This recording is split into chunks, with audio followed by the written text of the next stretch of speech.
ആശാവർക്കർമാരുടെ സമരത്തിൽ സ്തംഭിച്ച നിയമസഭയും പ്രതിപക്ഷം സഭാതലത്തിൽ വിഷയം ഉന്നയിച്ചതോടെ സഭ സാക്ഷ്യം വഹിച്ചത് നാടകീയമായ രംഗങ്ങൾക്കാണ്. അടിയന്തര പ്രമേയ നോട്ടീസിന് സ്പീക്കർ അവതരണാനുമതി നൽകിയില്ല. വാക്കൌട്ട് പ്രസംഗം നടത്തുന്നതിനിടെ സ്പീക്കറും പ്രതിപക്ഷ നേതാവും തമ്മിൽ വലിയ തർക്കമുണ്ടായി. സ്പീക്കർ സർക്കാരിന്റെ കിങ്കിരനാണെന്ന് വി.ഡി. സതീശൻ വിമർശിക്കുകയും ചെയ്തു.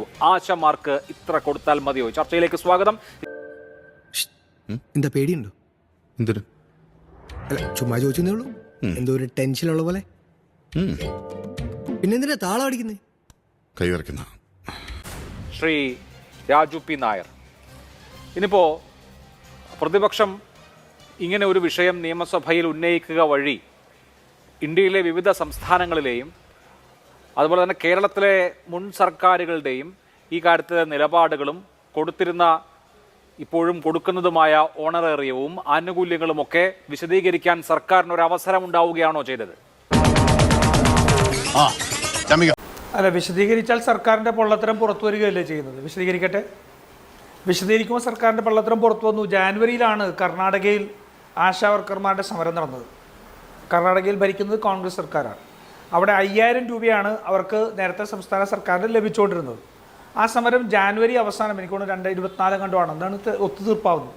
എത്ര ദിവസം? ഒരാഴ്ചയ്ക്ക് താഴെയുള്ള സമരത്തിനകത്ത് അത് 10,000 രൂപ വർദ്ധിപ്പിച്ചുകൊണ്ട് സർക്കാർ സമരം ഒത്തുതീർപ്പാക്കുകയായിരുന്നില്ലേ? ആരോട് ഇതിങ്ങനെ എത്ര വട്ടം പറഞ്ഞു? സിക്കിം 6000-ൽ കൂടുതലാണ് കൊടുക്കുന്നത് എന്നുള്ളത് പറഞ്ഞില്ലേ? ഇനി അതിനേക്കാളെല്ലാം അപ്പുറം ഇവിടെ ഇന്ന് പ്രതിപക്ഷ നേതാവ് ചോദിച്ച പോലെ കേരളത്തിൽ ഈ ആശാവർക്കർമാരെ ഉപയോഗിച്ച് നടത്തുന്ന അത്രയും പ്രവർത്തനം മറ്റേതെങ്കിലും സംസ്ഥാനം നടത്തുന്നുണ്ടോ? ഇത് തുടങ്ങിയത് വോളണ്ടറി പ്രവർത്തനമായിട്ട്, സന്നദ്ധ പ്രവർത്തനമായിട്ടാണ് തുടങ്ങിയത്. നമ്മുടെ കേരളത്തിൽ ഇന്ന് അതിനെ നമ്മുടെ ആരോഗ്യരംഗം ഏറ്റവും ശക്തിപ്പെടുത്തി മുന്നോട്ട് പോകേണ്ടതിന് ഗർഭസ്ഥ സ്ത്രീകളുടെ ആരോഗ്യ പരിചരണം ഉൾപ്പെടെ മറ്റേ എന്താ പറയുക, ഈ പകർച്ചവ്യാധികൾ തടയുന്നതുൾപ്പെടെ ഏറ്റവും പ്രധാനപ്പെട്ട മേഖലകളിൽ പോലും ആശകളെ നമ്മൾ ഉപയോഗിക്കുകയാണ്. സർക്കാരിൻ്റെ മുഴുവൻ വിവരശേഖരണം നടത്തുന്നത് അവരാണ്. ഇന്ന് ഒരു മരണം സംഭവിച്ചാൽ, പ്രായമായുള്ള ഒരു മരണം സംഭവിച്ചാൽ ആശ ചെന്ന് ആ മരണം സർട്ടിഫൈ ചെയ്താൽ പോലും അതിന് ഒരു ലീഗൽ സാങ്ക്ടിറ്റി ഉള്ള കാലമായിട്ട് മാറിയിരിക്കുന്നു. അവർക്ക് രാത്രിയും പകലും ഇല്ലാത്ത രീതിയിൽ അവരെ സമരം ചെയ്യാണ്. പിന്നെ ഞാൻ ചോദിക്കുന്നത്, ഈ സമരത്തിൽ ഇവർ ഉന്നയിക്കുന്ന ആവശ്യം അവരായിട്ട് കണ്ടുപിടിച്ചതല്ലല്ലോ. 2021 അസംബ്ലി തെരഞ്ഞെടുപ്പിൻ്റെ പ്രകടന പത്രികയിൽ ഒരു ദിവസം 700 രൂപ വെച്ച് ഇവർക്ക് ഓണറേറിയം വർദ്ധിപ്പിക്കുമെന്ന് എഴുതി വെച്ചത് ഈ സർക്കാരല്ലേ, ഈ പാർട്ടിയല്ലേ? അവർ ഈ പാർട്ടിയെ വിശ്വസിച്ചുകൊണ്ട് തങ്ങളുടെ ആവശ്യങ്ങൾക്ക് വേണ്ടി ഒച്ച ഉയർത്തിയാൽ, ശബ്ദമുണ്ടാക്കിയാൽ ഈ സർക്കാർ കേൾക്കുമെന്ന് അവർക്ക് തോന്നലുണ്ടാക്കിയത് ഈ പാർട്ടിയുടെ വാഗ്ദാനമല്ലേ? വെറും വാഗ്ദാനം കിട്ടുകയില്ല. അതുകൂടെ മനസ്സിലായില്ലേ? വരൂ. സ്വന്തം വാഗ്ദാനം ഇങ്ങനെ തള്ളിപ്പറയാമോ CPM? ഏറ്റവും പ്രധാനപ്പെട്ട പ്രശ്നം. എളമരം കരീം 2014 ഇത് 2014 ഇത് 10,000 രൂപയാക്കി വർദ്ധിപ്പിക്കണം എന്ന് കേരളത്തിന്റെ നിയമസഭയിൽ തന്നെ ഞാനൊന്നും പറഞ്ഞിട്ടില്ല. മുതലാളി ഒരു പ്രാവശ്യം പറഞ്ഞിട്ടുണ്ട് ബോട്ടിൽ വെച്ചേ. മുതലാളി മറന്നുപോയത്. ഉന്നയിച്ച ആവശ്യം അവിടെ നിൽക്കട്ടെ. ഇത്രമാത്രം ഇരട്ടത്തപ്പ കാണിക്കാം. അഭിലാഷ്, ഇവിടുത്തെ ഏറ്റവും പ്രധാനപ്പെട്ട പ്രശ്നം എന്തറിയോ? ഇവരുടെ ദുഷിച്ച മനസ്ഥിതിയാണ്. CITU എന്ന് പറയുന്ന തൊഴിലാളി സംഘടനയ്ക്കപ്പുറത്ത് ആശാ വർക്കർമാരിലോ മറ്റേതെങ്കിലും ആയിക്കോട്ടെ, അതിനപ്പുറത്ത് ഒരു സംഘടന ഉയർന്നു വന്ന് അവരുടെ ന്യായമായ ആവശ്യങ്ങൾക്ക് വേണ്ടി പോരാടി അത് വിജയിച്ചാൽ അത് CITUവിനെ സംബന്ധിച്ചോളം വലിയ ക്ഷീണമാകും. ഇതിനിടയ്ക്ക് അങ്ങനെ ഒരു കളിയുണ്ടോ? എന്നത് പറയണ്ടേ എന്നുള്ള രാഷ്ട്രീയ പ്രശ്നത്തിനപ്പുറം ഈ സമരത്തെ തള്ളി പറയാൻ CITUവിന് എന്ത് കാരണമാണുള്ളത്? CITU കാലാകാലങ്ങളിലെല്ലാം ആശാപ്രവർത്തകർക്ക് വേണ്ടി നടത്തിയിട്ടുള്ള സംഘടനാ പ്രവർത്തനവും സമരവും ഉൾപ്പെടെയെല്ലാം ഇന്ന് അവർ ഉന്നയിക്കുന്ന ആവശ്യത്തിന് വിരുദ്ധമായിരുന്നോ? അല്ല. അപ്പം എന്താ പ്രശ്നം? പ്രശ്നം ഇവരെ സംബന്ധിച്ചിടത്തോളം ആ ആശാ വർക്കർമാരിൽ ഇവർക്കുണ്ടാവുന്ന മേധാവിത്വം, ആ മേധാവിത്വം ഉപയോഗിച്ചുകൊണ്ട് സംസ്ഥാന സർക്കാരിന്റെ പാദസേവ ചെയ്യുന്ന രീതിയിലേക്ക് CITUവും അതിന്റെ നേതൃത്വവും മാറിയപ്പോൾ അവകാശ സംരക്ഷണത്തിന് വേണ്ടി, ആ അവകാശത്തിന് വേണ്ടിയുള്ള മുദ്രാവാക്യവുമായി അവർ CITUവിന് പുറത്തൊരു സംഘടന വരുന്നു. ആ സംഘടന ഈ ആവശ്യമായി നേടിയെടുത്താൽ ഇവരെ അപ്രസക്തമായി പോകുന്നുള്ള രാഷ്ട്രീയമായ പ്രശ്നത്തിനപ്പുറം ആശാ വർക്കർമാർ ഉന്നയിക്കുന്ന ആവശ്യത്തോട് ഇവർക്ക് മുഖം തിരിഞ്ഞ് നിൽക്കാൻ കഴിയില്ല എന്നുള്ളത് ഇവരുടെ തന്നെ വാക്കുകൾ. അത് തെളിയിക്കല്ലേ? ശരി, അല്ല ഞങ്ങൾ പോയിട്ട് ഇതൊന്ന് സംസാരിച്ചിട്ട് വരട്ടെ. അത് നാളെ എങ്ങനെ സംസാരിക്കാന്ന്? ഇതൊന്നും അങ്ങനെ നാളത്തേക്ക് വെക്കാൻ പറ്റില്ല ചാർലി. പിന്നെ സർക്കാർ കള്ളത്തരം ആശാ ഹെൽത്ത് വർക്കേഴ്സ് അസോസിയേഷൻ സമരം ചെയ്യുന്ന അതേ ആവശ്യങ്ങൾ തന്നെയാണ് CITU-വും ഉന്നയിച്ചിട്ടുള്ളത്. അതുകൊണ്ട് താങ്കൾ പറഞ്ഞതുപോലെ ഈ സമരത്തിന്റെ കോസിനോട് ഏതെങ്കിലും തരത്തിൽ എതിര് നിൽക്കാൻ സർക്കാരിന് കഴിയില്ല.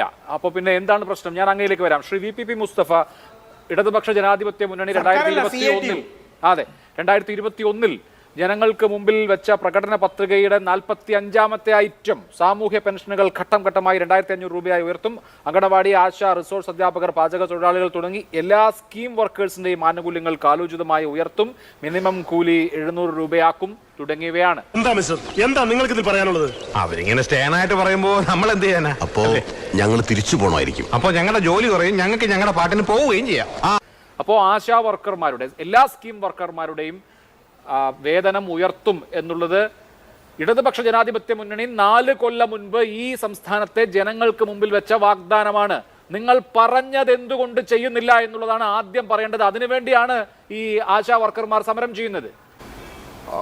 ഇടതുപക്ഷ ജനാധിപത്യ മുന്നണി ഈ കഴിഞ്ഞ 8 വർഷവും വളരെ മാതൃകാപരമായിട്ട് തന്നെയാണ് പ്രവർത്തിച്ചു വരുന്നത്. എന്തോ എങ്ങനെ പ്രകടന പത്രികയിൽ നൽകുന്ന വാഗ്ദാനങ്ങൾ തെരഞ്ഞെടുപ്പ് സമയത്തെ വെറും നേരം പോക്കല്ല, അത് നടപ്പിലാക്കാനുള്ളതാണ് എന്ന കൃത്യമായ തിരിച്ചറിവോടുകൂടി അതൊരു പ്രാക്ടീസായിട്ട് അങ്ങനെ നൽകിയ വാഗ്ദാനം നടപ്പിലാക്കുക, അത് വളരെ കൃത്യമായിട്ട് ചെയ്തുകൊണ്ട് പോരുന്ന ഒരു ഗവൺമെൻറ്റാണ്. അതിൽ യാതൊരു തർക്കവും വേണ്ട. ഇടതുപക്ഷ ജനാധിപത്യ മുന്നണി ഗവൺമെന്റിന്റെ പ്രവർത്തനങ്ങളിൽ അത് നേരത്തെയും കണ്ടിട്ടുണ്ട്, ഇനിയും നമുക്കത് കാണാൻ വേണ്ടി കഴിയും. എല്ലാം പഴങ്കഥകളായി കർമ്മദോഷത്തിന്റെ ശാപഫലമായി കരുതി എല്ലാം മറക്കാൻ ശ്രമിക്കുന്ന എന്നെ ഒരു വെറും വാക്കിന്റെ മുന കൊണ്ടുപോലും ഇനി കുത്തി നോവിച്ചാൽ കത്തിച്ചു കളയും ഞാൻ പച്ചയ്ക്ക്.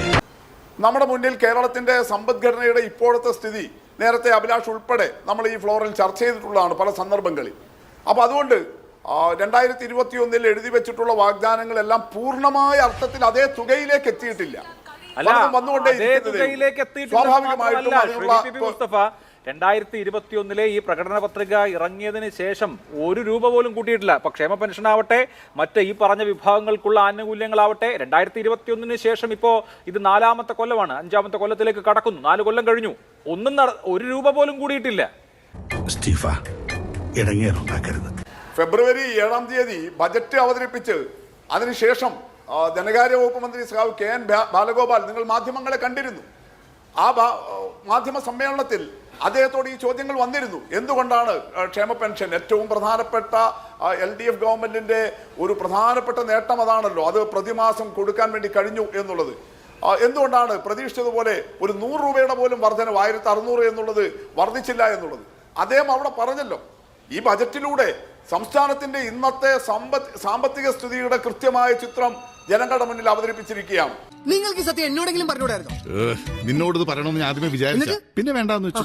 അഭിനയത്തിൽ നിനക്ക് എന്റെ അത്ര എക്സ്പീരിയൻസ് ഇല്ലാത്തതുകൊണ്ട് ഒരു കള്ള ലക്ഷണം വരും, അത് കണ്ട് അവന്മാര് പെട്ടെന്ന് പിടിക്കുകയും ചെയ്യും. ഇപ്പൊ ഞങ്ങളുടെ മുന്നിലെ ഏറ്റവും പ്രധാനപ്പെട്ട ലക്ഷ്യം നിലവിൽ നൽകിക്കൊണ്ടിരിക്കുന്നത് കൃത്യമായിട്ട് നൽകുക എന്നുള്ളതാണ്. അത് തന്നെ ചില മാസങ്ങളിൽ ഇടക്ക് മുടങ്ങിപ്പോകുന്ന അവസ്ഥയുണ്ടായിരുന്നു. അതുകൊണ്ട് അത് കൃത്യമായിട്ട് കൊടുക്കുന്നതിനുള്ള സംവിധാനം ആദ്യം ഉണ്ടാക്കുക. വെറുതെ വീൺവാക്കുകൾ പറഞ്ഞതുകൊണ്ട് കാര്യമില്ലല്ലോ, കൊടുക്കാൻ വേണ്ടി തന്നെ കഴിയണം. ഇപ്പൊ നിലവിലുള്ള സാമ്പത്തിക സ്ഥിതിയിൽ നേരത്തെ 2021 പ്രകടന പത്രികയിൽ പറഞ്ഞതുപോലെ എല്ലാ നിരക്കുകളും വർദ്ധിപ്പിക്കാൻ വേണ്ടി സാധിച്ചിട്ടില്ല. എന്നാൽ അതിനുശേഷം നിലവിൽ കൊടുക്കുന്നത് തന്നെ ചില മാസങ്ങളിൽ മുടങ്ങുന്ന സ്ഥിതി ഉണ്ടായി. അതുകൊണ്ട് അത് പരിഹരിക്കുക, അതിലിപ്പോ ഞങ്ങൾ ലക്ഷ്യം കൈവരിച്ചിരിക്കുന്നു. ക്ഷേമ പെൻഷൻ ഇപ്പൊ 1 വർഷമായിട്ട് മുടങ്ങുന്നില്ല. ഞങ്ങളുടെ കയ്യിലൊന്നുമില്ല, പിന്നെ ഞങ്ങൾ എങ്ങനെ കൊടുക്കും എന്നുള്ളതൊരു സർക്കാരിന് പറയാൻ പറ്റുന്ന മറുപടിയാണോ? ഞങ്ങളുടെ കയ്യിലൊന്നുമില്ല, ഞങ്ങൾക്ക് ഇപ്പോ കൊടുക്കാൻ അതുകൊണ്ട് ബുദ്ധിമുട്ടുണ്ട്, ഇപ്പൊ കൊടുക്കുന്നതെങ്കിലും എങ്ങനെയെങ്കിലും കൊടുത്തോട്ടെ എന്നുള്ളതാണെങ്കിൽ ഇപ്പൊ അതിനെപ്പറ്റിയൊന്നും ചോദിക്കണ്ട, എനിക്ക് ഭ്രാന്തായി പോവും. ഈ സമരം തുടങ്ങിയ ശേഷമാണ് ഇപ്പോ 3 ഗഡുക്കൾ കൊടുത്തിട്ടുള്ളത് എന്നുള്ളത് കാണണം. അപ്പോൾ സമരത്തിന് മുൻപ് കുടിശ്ശികയായിരുന്നു, കുടിശ്ശിക തീർക്കാനെങ്കിലും തയ്യാറായത് ഈ സമരത്തെ തുടർന്നാണ് എന്ന വസ്തുത അവിടെ നിൽക്കുന്നു. അപ്പോൾ ഓരോ ജനവിഭാഗത്തിനും കുടിശ്ശികയായി ഇപ്പോൾ കിട്ടുന്നതെങ്കിലും കിട്ടണമെങ്കിൽ സമരം ചെയ്യണം. 1 രൂപ കൂടുതൽ കൊടുക്കാൻ സർക്കാരിൻ്റെ കയ്യിൽ പൈസയും ഇല്ല എന്നുള്ളതാണെങ്കിൽ ജനങ്ങൾ എങ്ങനെയാണ് വിലയിരുത്തേണ്ടത്? ഇതിനെയൊക്കെ സർക്കാരിന് മറ്റു കാരണങ്ങളൊക്കെ ഉണ്ടാവും, ഇല്ലെന്നൊന്നും ഞാൻ പറയുന്നില്ല. ഇങ്ങനൊന്നും എന്നോട് സംസാരിക്കില്ലേ വേഗം, എന്തെങ്കിലും പറ്റിയ എല്ലാവരും എന്നോട് ചോദിക്കത്തുള്ളൂ. അല്ല, അത് ജനത്തിന് കൃത്യമായിട്ട് അവിടെയാണ് അഭിലാഷെ കാണേണ്ടത്.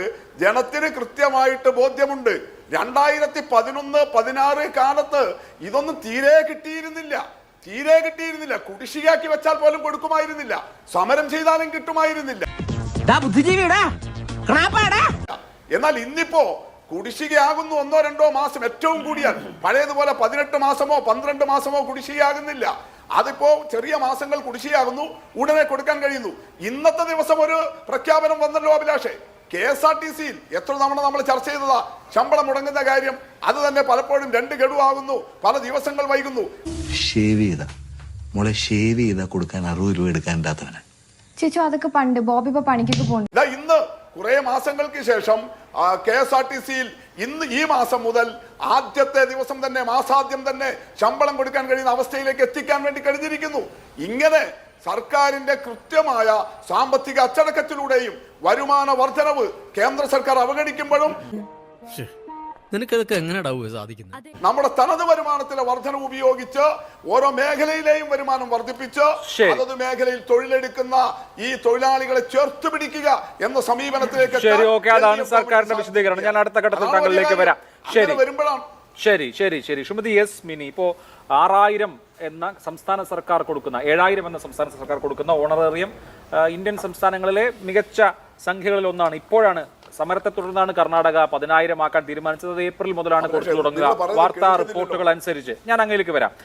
സിക്കിം 10,000 ആക്കി പ്രഖ്യാപിച്ചിരുന്നു. അത് നടപ്പാക്കിയോ ഇല്ലയോ എന്നുള്ള കാര്യത്തിൽ സംശയമുണ്ട്. ആരോഗ്യമന്ത്രി പറയുന്നത് അവിടുത്തെ രേഖ അനുസരിച്ച് അത് ഇപ്പോഴും 6000 ആണ് എന്നുള്ളതാണ്. എന്തായാലും സിക്കിമിൽ ഏതാണ്ട് 750 ചില്ലറ ആശാപ്രവർത്തകരേ ഉള്ളൂ. കേരളത്തിലേതുപോലെയുള്ള വലിയ നമ്പർ അവിടെ ഇല്ല. ചെറിയ സംസ്ഥാനമാണ് സിക്കിം, ചെറിയ നമ്പറേ ഉള്ളൂ. ഇവിടുത്തെ ചോദ്യം എന്താണെന്ന് വെച്ചാൽ, ഇപ്പോൾ കേന്ദ്ര സ്കീമാണ്, സെൻട്രൽ സ്കീമാണ്. അവിടെ NHM-ന്റെ നടത്തിപ്പ് ഏജൻസി കേരളമായതുകൊണ്ട് ഓണറേറിയം കൊടുക്കുന്നത് കേരളമാണ്. പക്ഷേ ഈ ഫിക്സഡ് ഇൻസെന്റീവ് ഉണ്ടല്ലോ, കേന്ദ്ര സർക്കാരിന്റെ ഫിക്സഡ് ഇൻസെന്റീവ്, അത് വർദ്ധിപ്പിക്കണം.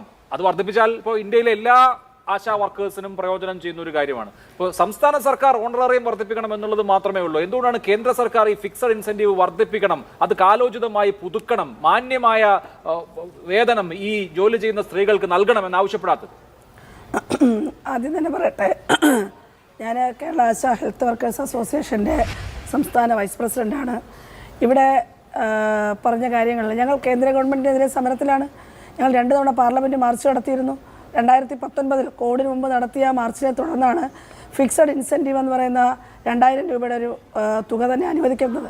അതുവരെ അങ്ങനെ ഒരു ഇൻസെൻറ്റീവ് ഇല്ല, വേരിയബിൾ ഇൻസെൻറ്റീവ് മാത്രമേ ഉള്ളൂ. അപ്പോൾ അത് അവിടെ നിൽക്കട്ടെ. അപ്പോൾ തീർച്ചയായിട്ടും അത് വർദ്ധിപ്പിക്കേണ്ടതുണ്ട്. ഈ വേരിയബിൾ ഇൻസെൻറ്റീവിൻ്റെ നിരക്കും വർദ്ധിപ്പിക്കേണ്ടതുണ്ട്. ഇവിടെ പ്രശ്നം എന്ന് പറയുന്നത്, സംസ്ഥാന ഗവൺമെൻറ് കേരളത്തിൻ്റെ ഒരു ജീവിത നിലവാര സൂചിക വെച്ച് 232 രൂപയ്ക്ക് ഒരു കുടുംബം ജീവിക്കാൻ പറ്റുമോ ഇല്ലയോ എന്നുള്ള ചോദ്യമാണ്. സാറിനൊരു ഗുണമുള്ള കാര്യം ചെയ്യാൻ വന്നതാ. ചില്ലറ വല്ലതും തടയുന്ന ഏർപ്പാടാണോ? ചില്ലറേക്കണ്ട സാറേ, കാര്യമായിട്ട് തന്നെ വന്നേക്കാം. എന്താ കാര്യം? അതിപ്പോ ഇവരാരും അറിയണ്ട, അറിഞ്ഞാൽ അവർക്കും കൂടെ കൊടുക്കേണ്ടി വരും. സാർ അത് നിങ്ങൾക്ക് കൊടുക്കാൻ പറ്റുമോ ഇല്ലയോ? നിങ്ങൾ പ്രകടന പത്രികയിൽ പറഞ്ഞ മാതിരി 700 രൂപ കൊടുക്കാമെന്ന് പറഞ്ഞ് ഈ കേരളത്തിലെ ജനങ്ങളെ പറ്റിച്ചു. എങ്ങനെയാണ്?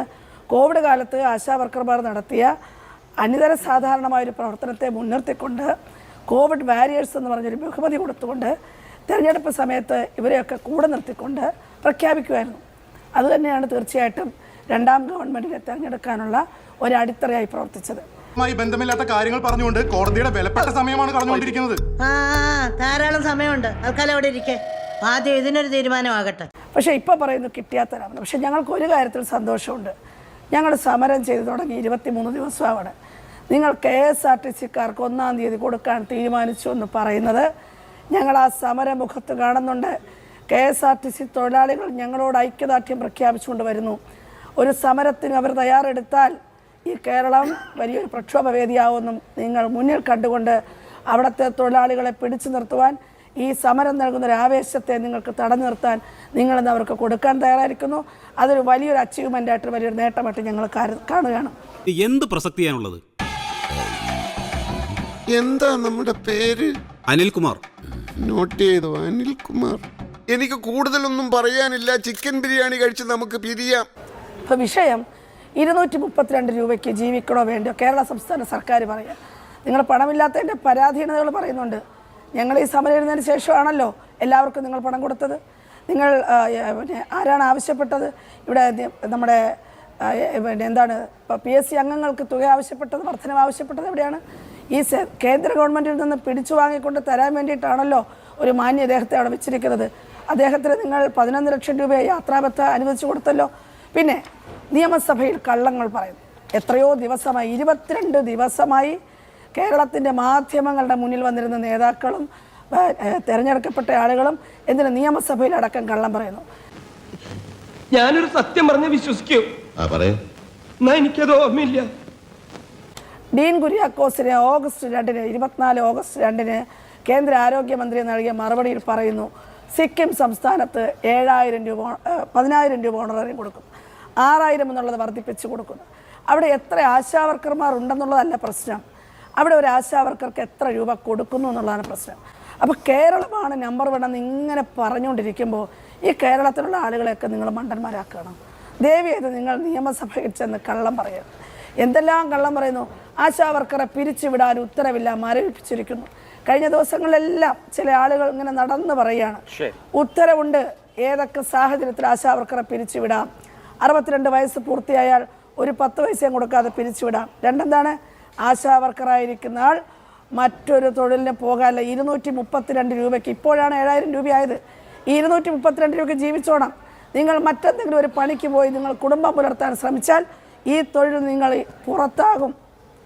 അതിൽ ആരോഗ്യമന്ത്രി സഭയിൽ വിശദീകരിച്ചത് 1,500-ലധികം പേർ മഹാത്മാഗാന്ധി തൊഴിലുറപ്പ് പദ്ധതിയിൽ പങ്കെടുക്കുന്നു, 700-ലധികം ആളുകൾ ജനപ്രതിനിധികളാണ്, അതിൽ ഗ്രാമപഞ്ചായത്ത് പ്രസിഡന്റുമാരും വൈസ് പ്രസിഡന്റുമാരും ഉണ്ട് എന്നുള്ളതാണ്. ഇളവ് കൊടുത്തു. എന്താണ് കാരണം? ബഹുഭൂരിപക്ഷം ജനപ്രതിനിധികളും LDFന്റെ ജനപ്രതിനിധികളായതുകൊണ്ട് അവർക്ക് 2 ഓണറേറിയം കൈപ്പറ്റാനുള്ള അനുമതി കൊടുത്തിട്ടുണ്ട്. എന്നാലും എന്റെ മാമച്ച പ്രസിഡന്റ് ആയിട്ട് വെറുതെ ഇരുന്നാ മതി എന്നാ സ്വാമി പറഞ്ഞപ്പോ ഇത്രയും വിചാരിച്ചില്ല. ഒരു പണിയില്ലെന്നേ. അതൊക്കെ ശരിയാവുന്നേ. ഇതാണ് സംഭവിച്ചിരിക്കുന്നത്. അപ്പോൾ ഞാൻ പറയാൻ വന്നത്, ഈ രീതിയിൽ കള്ളം മാത്രം പറഞ്ഞുകൊണ്ടിരിക്കുകയാണ്. കഴിഞ്ഞ ദിവസങ്ങളിലെ ചർച്ച എന്തായിരുന്നു?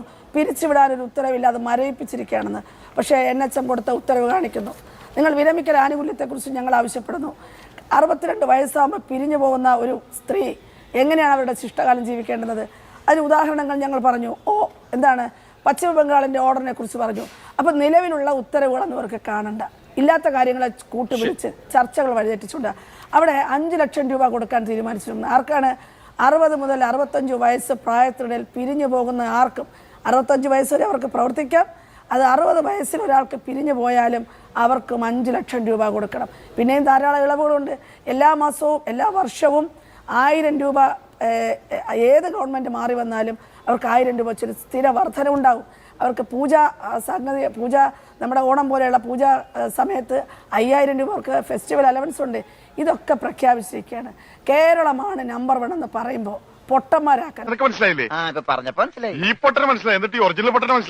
ശരി, ഓക്കെ. അതാണ് ഇവിടെ ആശാ ഹെൽത്ത് വർക്കേഴ്സ് അസോസിയേഷന് പറയാനുള്ളത്. ശ്രീ VP ശ്രീപത്മനാഭൻ ഇവിടെ സൂചിപ്പിച്ച ഡോക്യുമെന്റ്, അതായത് കേന്ദ്ര ആരോഗ്യ മന്ത്രാലയം ഡീൻ കുര്യാക്കോസിന്റെ ചോദ്യത്തിന് മറുപടിയായി വിവിധ സംസ്ഥാനങ്ങൾ ആശാ വർക്കർമാർക്ക് വേണ്ടി മുടക്കുന്ന പണത്തെക്കുറിച്ച് പറയുന്നുണ്ട്. അതിലിപ്പോൾ കേരളം, സിക്കിം പോലെയുള്ള സംസ്ഥാനങ്ങൾ 6,000-ന് മുകളിൽ മുടക്കുമ്പോൾ നോക്കൂ, ഇപ്പോൾ ഗുജറാത്ത് പ്രധാനമന്ത്രിയുടെ സ്വന്തം സംസ്ഥാനം, അവിടെ ഈ ഗവൺമെന്റ് ഓഫ് ഇന്ത്യയുടെ ഇൻസെന്റീവിന് പുറമെ ആ ഇൻസെന്റീവിന്റെ 50% സംസ്ഥാന സർക്കാർ കൂടി കൊടുക്കും. വളരെ തുച്ഛമായ തുകയാണ്. ഉത്തർപ്രദേശ് നോക്കൂ, ഈ സെൻട്രൽ ഇൻസെന്റീവിന്റെ കൂടെ പിന്നെ ഒരു 1,500 രൂപ ആ സംസ്ഥാനം കൊടുക്കും. അപ്പോൾ അങ്ങനെയൊക്കെ ഇപ്പോൾ ഇന്ത്യയിലെ വലിയ സംസ്ഥാനങ്ങളുടെയൊക്കെ കാര്യം പരിഗണിച്ചാൽ കേരളം ഇക്കാര്യത്തിൽ നമ്പർ 1 ആണോ 2 ആണോ എന്നുള്ള തർക്കം അവിടെ നിൽക്കട്ടെ, ബെറ്ററാണ്. അപ്പോൾ എൻ്റെ ചോദ്യം, ഇതിപ്പോൾ രാജ്യവ്യാപകമായ പ്രശ്നമാണ്. ആശാ വർക്കർമാർ കൂടുതൽ വേതനം അർഹിക്കുന്നു എന്നുള്ള കാര്യത്തിൽ തർക്കമില്ലല്ലോ. എന്തുകൊണ്ടാണ് ഈ കേന്ദ്രത്തിന്റെ ഫിക്സഡ് ഇൻസെന്റീവ് ഉയർത്തി മാന്യമായൊരു തുക ഇൻസെന്റീവ് ബാക്കി സംസ്ഥാനങ്ങൾ മുടക്കട്ടെ എന്നൊരു തീരുമാനത്തിലേക്ക് പോവാത്തത്?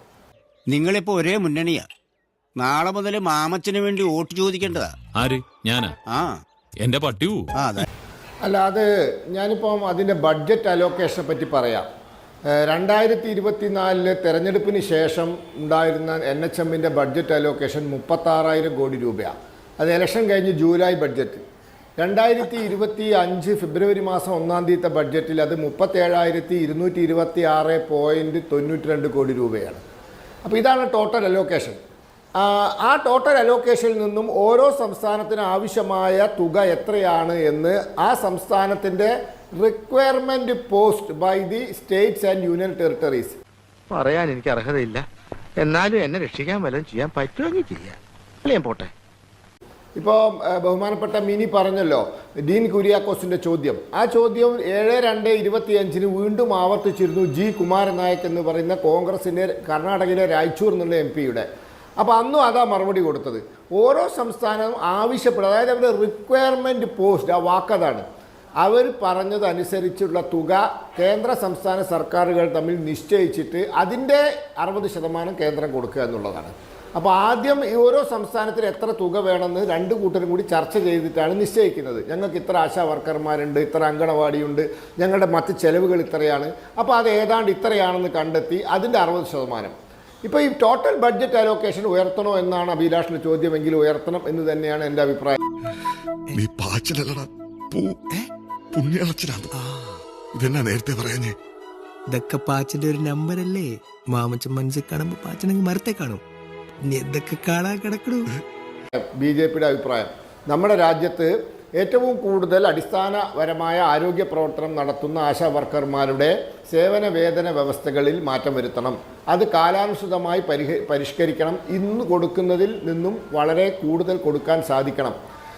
ആന്ധ്രാപ്രദേശ് ഇപ്പോൾ ഇവർ പറഞ്ഞ ഇന്നും മന്ത്രിയും അത് പറഞ്ഞിട്ടില്ല. ഇവരിങ്ങനെ നുണ പറയരുത്. എനിക്ക് മിനി പറഞ്ഞ അതേ അഭിപ്രായം. ആന്ധ്രാപ്രദേശ് 10,000 രൂപ കൊടുക്കുന്നുണ്ട്, സിക്കിം 10,000 രൂപ കൊടുക്കുന്നുണ്ട്, വേറെ ചില സംസ്ഥാനങ്ങൾ കൊടുക്കുന്നുണ്ട് നല്ല രീതിയിൽ. പക്ഷേ ചില സംസ്ഥാനങ്ങളിൽ മോശമാണ്. താങ്കൾ പറയുന്നത് ഞാൻ അംഗീകരിക്കുന്നു. താത്വികമായ ഒരു അവലോകനമാണ് ഞാൻ ഉദ്ദേശിക്കുന്നത്.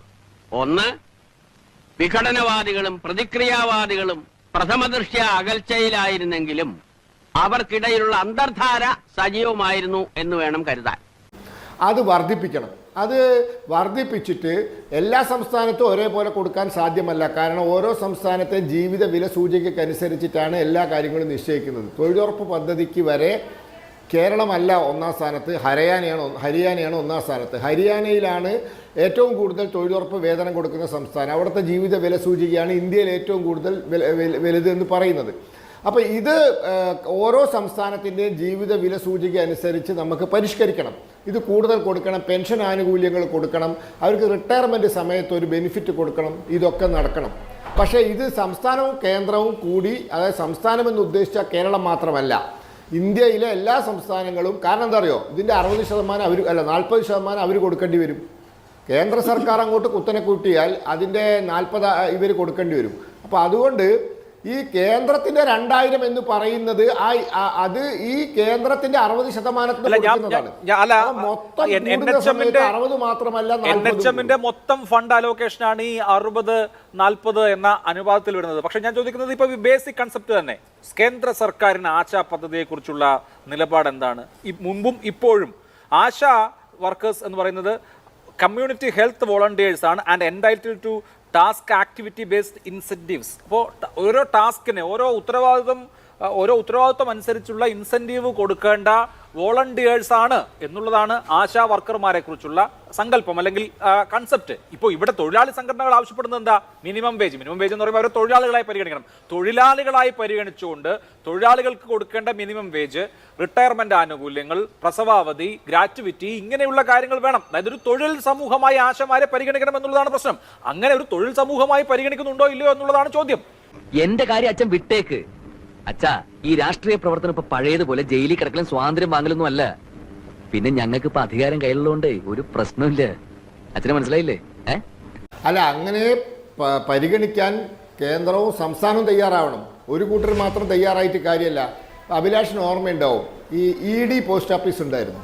അതായത് ടെമ്പററി ജീവനക്കാർ നടത്തിയ പോസ്റ്റ് ഓഫീസ്. അവർക്ക് 1000 രൂപയും 2000 രൂപയൊക്കെ ആയിരുന്നു ശമ്പളം. അതിൽ നിന്നും സ്റ്റേഷനറി ഐറ്റംസ് അവർ പൈസ കൊടുത്ത് വാങ്ങേണ്ട ഒരു സാഹചര്യം ഉണ്ടായിരുന്നു. 1998 വാജ്പേയി സർക്കാരിൻ്റെ കാലത്താണ് Shrimati Sushma Swaraj information broadcasting minister ആയപ്പോഴാണ് അത് വർദ്ധിപ്പിച്ചിട്ട് അത് മാന്യമായൊരു തുക എത്തിയത്. ഇപ്പോൾ അത് വളരെയധികം വർദ്ധിച്ചു. അവർക്ക് സ്റ്റേഷനറി സാധനങ്ങൾ വാങ്ങാൻ അലവൻസ് വന്നു, പലതും വന്നു. അപ്പോൾ അതേപോലെ കാലാനുസൃതമായ ഒരു മാറ്റം വരുത്തണം. പക്ഷെ അങ്ങനെ വരുത്തുന്ന സമയത്ത് അതിൻ്റെ ബാധ്യത കേന്ദ്രത്തിന് മാത്രമായിരിക്കില്ല, സംസ്ഥാനത്തിനും വരും. അപ്പോൾ ഇതെന്താ പറയുക, ചാടിക്കേറി ഞങ്ങളങ്ങ് കൂട്ടാം എന്ന് തെരഞ്ഞെടുപ്പ് പ്രകടന പത്രികയെ കൊടുത്തതിന്റെ പ്രശ്നമാണിത്. ഇങ്ങോട്ട് എന്നെ കെട്ടിപ്പിടിച്ച് പറഞ്ഞെന്താ അറിയോ? ബഹുത്തച്ച നായർന്ന. അതിനിപ്പോ ഞാനെന്ത് വേണം? നീ ഒന്നും വേണ്ട, അവര് പറഞ്ഞ ന്യായം ഉണ്ടെന്ന് ബുദ്ധിയുള്ള എനിക്ക് തോന്നി, ഞാൻ ഈ പോന്നു. സത്യത്തിൽ ഇത് കേന്ദ്രവും വിവിധ സംസ്ഥാനങ്ങളും കൂടി ചർച്ച ചെയ്തിട്ട് ഒരു ഏക അഭിപ്രായത്തിൽ എത്തിയിട്ട് വേണം ഇത് വർദ്ധിപ്പിക്കാൻ. ഏതെങ്കിലും ഒരു സംസ്ഥാനം ചാടിക്കേറി പറഞ്ഞാൽ അവർ കീശയിൽ എടുത്ത് കൊടുക്കേണ്ടി വരും. ആന്ധ്രാപ്രദേശ് പറഞ്ഞു ഞങ്ങൾ 8,000 രൂപയാക്കും, കേന്ദ്രത്തിന്റെ 2 ഒപ്പം 8 കൊടുത്ത് 10 ആക്കുന്നു. അവർ തർക്കിക്കാനോ സമരം ചെയ്യാനോ ബഹളം വെക്കാനോ നിയമസഭയിൽ പ്രമേയം പാസ്സാക്കാനൊന്നും മെനക്കെട്ടില്ല. അവർ 8,000 കൊടുത്തു, ഇപ്പോൾ 10,000 കിട്ടുന്നുണ്ട്. അവരെ തെരഞ്ഞെടുപ്പ് വാഗ്ദാനമായിരുന്നു, അവർ നടപ്പിലാക്കി. ഇവർ നടപ്പിലാക്കിയില്ല. ഇനി കേന്ദ്രത്തെ കുറ്റം പറഞ്ഞിട്ട് എന്താ കാര്യം? പ്രകാശ ഇല്ലച്ചാ, ഞാനൊന്നും മിണ്ടുന്നില്ലേ. അപ്പൊ ഇത് 2 കൂട്ടരും സഹിക്കേണ്ട ഒരു ബാധ്യതയാണ്.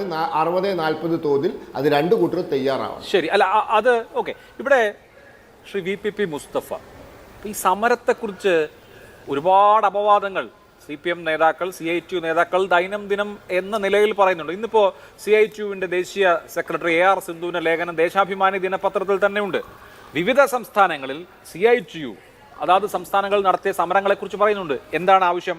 ഒന്ന്, മിനിമം കൂലി ഉറപ്പു തരണം, അതിനനുസരിച്ച് വേതനം ഈ പറഞ്ഞ ഓണറേറിയം പരിഷ്കരിക്കണം, നിശ്ചിത പ്രതിമാസ വേതനം വേണം, പെൻഷൻ വേണം, വിരമിക്കൽ ആനുകൂല്യങ്ങൾ വേണം. ഇവിടെ സെക്രട്ടേറിയറ്റിന്റെ മുമ്പിൽ ആശാ വർക്കർമാർ നടത്തുന്ന സമരത്തിന്റെ ആവശ്യം എന്താണോ അതേ ആവശ്യം, കടുകിട വ്യത്യാസമില്ല, അതേ ആവശ്യമാണ് വിവിധ സംസ്ഥാനങ്ങളിൽ CITU സംഘടന ഉയർത്തുന്നത്, CITU നേതാക്കൾ സമരം ചെയ്യുന്നത്. അപ്പോൾ അതേ ആവശ്യം ഇവിടെ പറഞ്ഞാൽ നിങ്ങൾ കീർക്കിലി സംഘടനയായി, അരാജകവാദികളായി, ജമാഅത്തെ ഇസ്ലാമിയായി, എങ്ങനെയാണ് ഇങ്ങനെ ഒരു നിലപാടെടുക്കാൻ പറ്റുക എന്നുള്ളതാണ് അവിടുത്തെ മൗലികമായ പ്രശ്നം. എന്താ ഉത്തമ ജനങ്ങൾ നമ്മളോട് ഇങ്ങനെ പെരുമാറിയത്? അതെ, ഒരു പാർട്ടിയിലും പെടാത്ത നിഷ്പക്ഷമതികളായ കുറെ ജനങ്ങളുണ്ടല്ലോ, ആ തെണ്ടികളായി ഇത്തവണ നമ്മളെ പറ്റി. അത് സമരം ചെയ്യുന്ന ആളുകൾ അവരുടെ കുന്തമുന, അവരുടെ ദിശ എങ്ങോട്ട് എന്നുള്ളതിനെ കൂടി ആശ്രയിച്ച് നിൽക്കുന്നതാണ് അതിൻ്റെ പ്രശ്നങ്ങൾ. അല്ലാതെ വെറുതെ വരുന്ന ഒരു വിമർശനമല്ല നമ്മൾ കാണേണ്ടത്. ഇവിടെ വളരെ കൃത്യമായിട്ട് നമ്മുടെ മുന്നിൽ കഥയുണ്ടല്ലോ. ഇപ്പോൾ ആശ മാത്രമല്ല, സ്കൂൾ പാചക തൊഴിലാളികളുണ്ട്, അംഗൻവാടി വർക്കർമാരും ഹെൽപ്പർമാരുമുണ്ട്. ഇങ്ങനെ സെൻട്രലി സ്പോൺസേഡ് സ്കീമിന്റെ ഭാഗമായിട്ടുള്ള ഇത്തരം ധാരാളം സ്കീം വർക്കേഴ്സ് രാജ്യത്തെമ്പാടുമുണ്ട്. അവരുടെ എല്ലാം വിവിധ സംസ്ഥാനങ്ങളിലെ ജീവിത സാഹചര്യവും കേരളത്തിലെ അവരുടെ ജീവിത സാഹചര്യവും എല്ലാം വിലയിരുത്തും.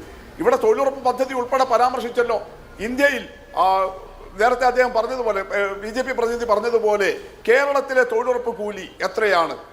അത് ഇന്ത്യയിലെ മറ്റു സംസ്ഥാനങ്ങളെക്കാൾ കൂടുതലാണോ കുറവാണോ? പറയട്ടെ.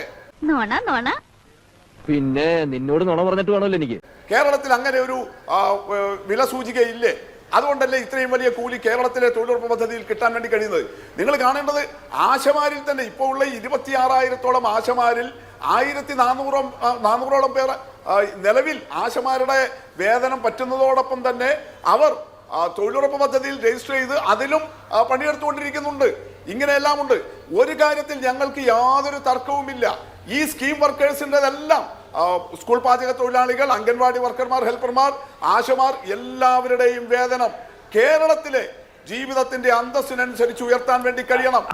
നമ്മുടെ പാർട്ടിയെ നമ്മൾ തന്നെ വിമർശിക്കരുത്, അതും ഇന്നത്തെ ചുറ്റുപാട്. അല്ല, ഉള്ളത് കൊണ്ടാണ് LDF ഗവൺമെന്റ് അതിന്റെ പ്രകടന പത്രികയിൽ വളരെ ക്ലാരിറ്റിയോടുകൂടി ശ്രീ VPP പറയാലോ. ഇപ്പോ നിങ്ങൾ അവകാശപ്പെടുന്നു എന്ത്? VS അച്യുതാനന്ദൻ സർക്കാരാണ് ആശമാർക്ക് ഓണറേറിയം ഏർപ്പാടാക്കിയത്. അപ്പോൾ ആശമാരുടെ ഓണറേറിയം കൂട്ടണം എന്ന് പറയുമ്പോൾ അത് കേന്ദ്ര സർക്കാർ കൂട്ടണം എന്ന് പറഞ്ഞാൽ ശരിയാവോ? VS അച്യുതാനന്ദൻ സർക്കാരാണ് ഏർപ്പെടുത്തിയതെങ്കിൽ ഏർപ്പെടുത്തിയ ആളുകളാണല്ലോ സ്വാഭാവികമായും കൂട്ടേണ്ടത്. സംസ്ഥാനമാണ് ആശമാർക്ക് ഓണറേറിയം കൊടുക്കുന്നത്. NHMന്റെ ഇവിടുത്തെ നടത്തിപ്പ് ഏജൻസി എന്ന് പറയുന്നത് സംസ്ഥാന ആരോഗ്യ വകുപ്പാണ്. സ്വാഭാവികമായും കേരളം നിശ്ചയിച്ചിട്ടുള്ള ഓണറേറിയമാണ്. ഞങ്ങൾ ഓണറേറിയം 6,000 രൂപ ഞങ്ങളുടെ സർക്കാർ ഉയർത്തിയതിനെ പറ്റി മുൻ മന്ത്രി തോമസ് ഐസക്കൊക്കെ പോസ്റ്റ് ഇട്ടിട്ടുണ്ട്. ഏത് കാലത്ത്? അത് കഴിഞ്ഞ് 6-7 വർഷം കഴിഞ്ഞു. ജീവിത പ്രതിസന്ധി താങ്കൾ തന്നെ സൂചിപ്പിച്ചു. ഓരോന്നിന്റെയും വില കൂടുകയാണ്. അപ്പോൾ കാലാനുസൃതമായി നിങ്ങളുടെ പ്രകടന പത്രിക പറയുന്നത് പോലെ അവരുടെ ഓണറേറിയം കൂട്ടണമെന്നുള്ളത് സംസ്ഥാന സർക്കാരിനോടല്ലാതെ പിന്നെ ആരോട് പറയാനാണ്? നമ്മുടെ ഗവൺമെന്റ് എന്തൊക്കെ ജനങ്ങൾക്ക് കൊടുത്തു, കൂടുതലും വാഗ്ദാനങ്ങളാ കൊടുത്തത്. അല്ല, നിങ്ങള് അഭിലാഷ് ഈ കഴിഞ്ഞ കുറച്ച് ദിവസമായിട്ട് ഈ ചർച്ച നടക്കുന്നതുകൊണ്ട് ആശമാരുടെ ഈ വേതനം എങ്ങനെയാണ് ഫിക്സ് ചെയ്തിരിക്കുന്നതെന്ന് അറിയാത്ത ഒരാളല്ലല്ലോ. Honorarium plus incentive, fixed incentive plus performance incentive, ഈ 3 ഘടകങ്ങൾ ചേർത്തിട്ടാണ് ആശമാർക്കുള്ള വേതനം നൽകുന്നത്. അതിൽ ഈ 7,000 രൂപ ഇൻസെന്റീവ്, 6,000 അല്ല, 2023 ഡിസംബർ തൊട്ട് 7,000 രൂപയാണ് കേരളം നൽകുന്ന ഇൻസെന്റീവ്, ഓണറേറിയം. ആ 7,000 രൂപ പൂർണ്ണമായും സ്റ്റേറ്റ് എക്സ്ചക്കറിനാണ് നൽകുന്നത്. 1 രൂപ പോലും അതിൽ മറ്റൊരാളുടെ സഹായമില്ല. 3,000 രൂപ കേന്ദ്ര ഇൻസെന്റീവ്, ഫിക്സഡ് ഇൻസെന്റീവ്. അതിൽ 60% കേന്ദ്രം തരുന്നത്, അതിന്റെ 40% സംസ്ഥാനം നൽകുന്നു. അതിന് പുറമെയാണ് 3000-ഓളം രൂപ പെർഫോമൻസ് ഇൻസെന്റീവ്. അത് ഓരോ ആശാ വർക്കറുടെയും പ്രവർത്തനത്തെ അടിസ്ഥാനമാക്കിയാണ് അതത് മാസം ലഭിക്കുന്നത്. അത് പൂർണ്ണമായും സംസ്ഥാന ഖജനാവിൽ നിന്നാണ്. ഇതിന് പുറമെയാണ് 200 രൂപ അവർക്ക് ടെലിഫോൺ അലവൻസ്. ഇങ്ങനെ വെച്ച് അഭിലാഷ് ഇപ്പോൾ തന്നെ ആവറേജ് 13,200 രൂപ ലഭിക്കുന്നുണ്ട്. 13,200 രൂപ ആവറേജ്. അതിൽ കൂടുതൽ ലഭിക്കുന്നവരുമുണ്ട്. പെർഫോമൻസ് ഇൻസെന്റീവ് കൂടുന്നതിനനുസരിച്ച് 14,000 വരെ ഈ ഫെബ്രുവരി മാസത്തിൽ വാങ്ങിച്ചവരുണ്ട്, ജനുവരി മാസത്തിൽ വാങ്ങിച്ചവരുണ്ട്. അഭിലാഷ് അത് കാണണം. ഞാൻ എന്റെ കണ്ണുകൊണ്ട് കണ്ടതാ. എന്നാൽ അതിന് കുറവുണ്ട്. പെർഫോമൻസ് ഇൻസെന്റീവ് കുറയുന്നതിനനുസരിച്ച് 10,000 അതിലടുത്തോ മാത്രം കിട്ടുന്നവരുണ്ട്. 10,000-ൽ കുറവ് കിട്ടുന്നവരില്ല. ഇതാണ് നിലവിൽ കേരളത്തിലെ സ്ഥിതി. എന്നാൽ ഈ വർധനം ഇനി ഉണ്ടാക്കണമെങ്കിൽ ആര് വേണം? ഈ ഫിക്സഡ് ഡെപ്പോസിറ്റ് വർദ്ധിക്കണം. അവിടെയല്ലേ സമരത്തിന്റെ കുന്തമുന പായേണ്ടത്. ശരിയല്ല, സമരത്തിന്റെ കുന്തമുന എങ്ങോട്ട് തിരിച്ചു വെക്കണം എന്നുള്ളത് ആലോചിക്കാം. പക്ഷെ 10,000-ൽ താഴെ ഉള്ളവരില്ല എന്ന് പറയരുത്. 1,824 പേർക്ക് 10,000-ൽ താഴെയാണ് കഴിഞ്ഞ ഏറ്റവും ഒടുവിലത്തെ ഡിസംബർ മാസത്തെ ഓണറേറിയവും ഇൻസെന്റീവും കൂടി താരതമ്യം ചെയ്താൽ കിട്ടിയത്. 87 പേർക്ക് 7,000-ലും താഴെയാണ്. ഈ മുഴുവൻ തുക കിട്ടിയ ആളുകളുടെ എണ്ണം, അതായത് 13,000-ന് മുകളിൽ കിട്ടിയത് 1,097 പേർക്കും 10,000-നും 13,000-നും ഇടയിൽ കിട്ടിയത് 21,900 പേർക്കുമാണ് സർക്കാരിന്റെ തന്നെ കണക്കനുസരിച്ച്. ഞാൻ വരാം. ശ്രീ രാജു പി നായർ, കുന്തമുന എങ്ങോട്ട് തിരിച്ചു വെക്കണം എന്നുള്ള ചോദ്യം ഉണ്ടല്ലോ. ഞാൻ അങ്ങയിലേക്ക് വരാം അടുത്ത റൗണ്ടിൽ. അപ്പൊ ഈ കുന്തമുനയുടെ കാര്യം പറയുമ്പോൾ താങ്കൾ കോട്ട് ചെയ്ത ആ കണക്ക് തന്നെ നോക്കൂ. താങ്കൾ കോട്ട് ചെയ്ത കണക്കിൽ തന്നെ ഏതാണ്ട് 90%-ലധികം പേർ 10,000-ന് മുകളിൽ ശമ്പളം പറ്റുന്നവരാ, വേതനം പറ്റുന്നവരാണ്. അവിടെ നമ്മൾ കാണുകയല്ലേ. അതിൽ കേന്ദ്ര സർക്കാരിന്റെ റോൾ എന്ത്? കേന്ദ്ര സർക്കാരിന്റെ പദ്ധതിയല്ലേ ആശ? അതിൽ 9,400 രൂപയും സംസ്ഥാന സർക്കാരാണ് കൊടുക്കുന്നത് എന്ന വാദം അംഗീകരിച്ചു. പ്രശ്നം അവിടെയല്ല. ഇപ്പോ ഈ എന്തൊക്കെ ജോലികൾ ഈ ആശാ വർക്കർമാർ ചെയ്യുന്നുണ്ട്, സ്റ്റേറ്റ് സ്പെസിഫിക് ആയ സംസ്ഥാനത്തുള്ള ആരോഗ്യ പ്രവർത്തനത്തിന്റെ ഭാഗമായിട്ടുള്ള ജോലിയുടെ ഭാരം കൂടി അവർ വഹിക്കേണ്ടി വരുന്നുണ്ട്. ഒരു ദിവസം മുഴുവൻ ജോലിയാണ്. അപ്പൊ അത്രയും ജോലി ചെയ്യിച്ചിട്ട് കേരളത്തിന്റെ വില നിലവാര സൂചികയെ കുറിച്ച് താങ്കൾ പറഞ്ഞല്ലോ. കേരളം പോലെ ഉയർന്ന ജീവിത ചെലവുള്ള ഒരു സംസ്ഥാനത്ത് ഇത്രയും കൊടുത്താൽ മതിയോ? ഇത്രയും ജോലി ചെയ്തിട്ട് കേരളം പോലെ ഉയർന്ന ജീവിത ചെലവുള്ള ഒരു സ്ഥലത്ത് ഇത്രയും കൊടുത്താൽ മതിയോ എന്നുള്ളതാണല്ലോ പ്രശ്നം. പോരാ എന്നുള്ള കാര്യത്തിൽ നിങ്ങൾക്ക് ഉറപ്പുണ്ട്. എന്ന് മാത്രമല്ല, തൊഴിലാളികൾ എന്ന നിലയ്ക്കുള്ള പരിഗണന, അതായത് മിനിമം വേജ്, വിരമിക്കൽ ആനുകൂല്യങ്ങൾ, പെൻഷൻ തുടങ്ങിയ അടിസ്ഥാന തൊഴിൽ അവകാശങ്ങൾ വേണം ഇവർക്ക് എന്ന് ആവശ്യപ്പെടുന്നത് ആരാണ്? CITU തന്നെയാണ്. അതിനു പകരം സംസ്ഥാന സർക്കാരിനെതിരെ രാഷ്ട്രീയ ലക്ഷ്യത്തോടു കൂടി ഒരു സമരം ചെയ്യുമ്പോൾ അതിനെതിരെയുള്ള വിമർശനം ഉണ്ടാകും. കൊറേ നേരം രണ്ടും കൂടി കുലംകുത്തികള് സംസ്ഥാന സർക്കാരിനെതിരെയുള്ള രാഷ്ട്രീയ ലക്ഷ്യത്തോടുകൂടിയുള്ള സമരമാണോ എന്നുള്ള ചോദ്യത്തിലേക്ക് ഞാൻ വരാം ഒരു ചെറിയ ഇടവേളയ്ക്ക് ശേഷം. ചെറിയൊരു ഇടവേളയുണ്ട്. ശ്രീ രാജു പി നായർ, ഇപ്പോ സ്കീം വർക്കർമാരുടെ പ്രശ്നം അത് രാജ്യവ്യാപകമായിട്ടുള്ള ഒരു പ്രശ്നമാണ്. അതുകൊണ്ടാണല്ലോ കർണാടക സർക്കാർ ആരുടെ സർക്കാരാണ്? കോൺഗ്രസിന്റെ സർക്കാരാണ്. ആ സർക്കാർ സമരത്തെ നേരിട്ടു. താങ്കൾ തന്നെ ആ സമരത്തിന്റെ കാര്യം പറഞ്ഞു. ആ സമരം പരിസമാപനം കുറിച്ചത് സർക്കാർ വഴങ്ങിക്കൊണ്ടാണ്. അന്ന് വന്ന ഒരു ദേശീയ മാധ്യമത്തിൽ വന്ന വാർത്ത എങ്ങനെയാണ്? ASHA workers across Karnataka have called off their indefinite strike after Chief Minister Siddaramaiah announced the fixed monthly honorarium of Rs 10,000 effective from April alongside with assurance to address their other എന്നൊക്കെ പറഞ്ഞത്. എന്ന് പറഞ്ഞാൽ ആശാ വർക്കർമാർ രാജ്യവ്യാപകമായി സമരം ചെയ്യുന്നുണ്ട്. പ്രശ്നം വളരെ പരിതാപകരമായ വേതനമാണ് അവർക്ക് ലഭിക്കുന്നത് എന്നുള്ളതാണ്. അപ്പോൾ ഒരു ദേശീയ പ്രശ്നമാണ്. അത് ദേശീയാടിസ്ഥാനത്തിൽ പരിഹരിക്കണമല്ലോ. ആര് പരിഹരിക്കണം? അതൊരു വലിയ ചോദ്യമാണ്. സംസ്ഥാനങ്ങൾ മാത്രം 3,000 രൂപയോ 5,000 രൂപയോ ഇപ്പൊ കൊടുക്കുന്ന പൈസ കൂട്ടിക്കൊടുത്തതുകൊണ്ട് ഈ പ്രശ്നം പരിഹൃതമാകുമോ? ആ തേണ്ടി RDPയുടെ തൊലി ഇരിക്കുകയാണ് ഉത്തമ. സഹിക്കല്ലാതെ എന്ത് ചെയ്യാ?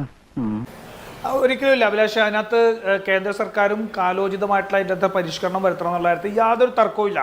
ഞാൻ അതിലേക്ക് കൂടുതലായിട്ട് എത്താം, വേറെ എന്നൊക്കെ പറയേണ്ടത്. പക്ഷേ അതിനു മുമ്പ് ശ്രീ VPP മുസ്തഫ ഉൾപ്പെടെ പറഞ്ഞ കുറച്ചായിട്ട് കുന്തമന കൊണ്ടിറങ്ങുകയാണ്. ആരാണ് ഇവിടെ കുന്തമന കൊണ്ടിറങ്ങുന്നത്?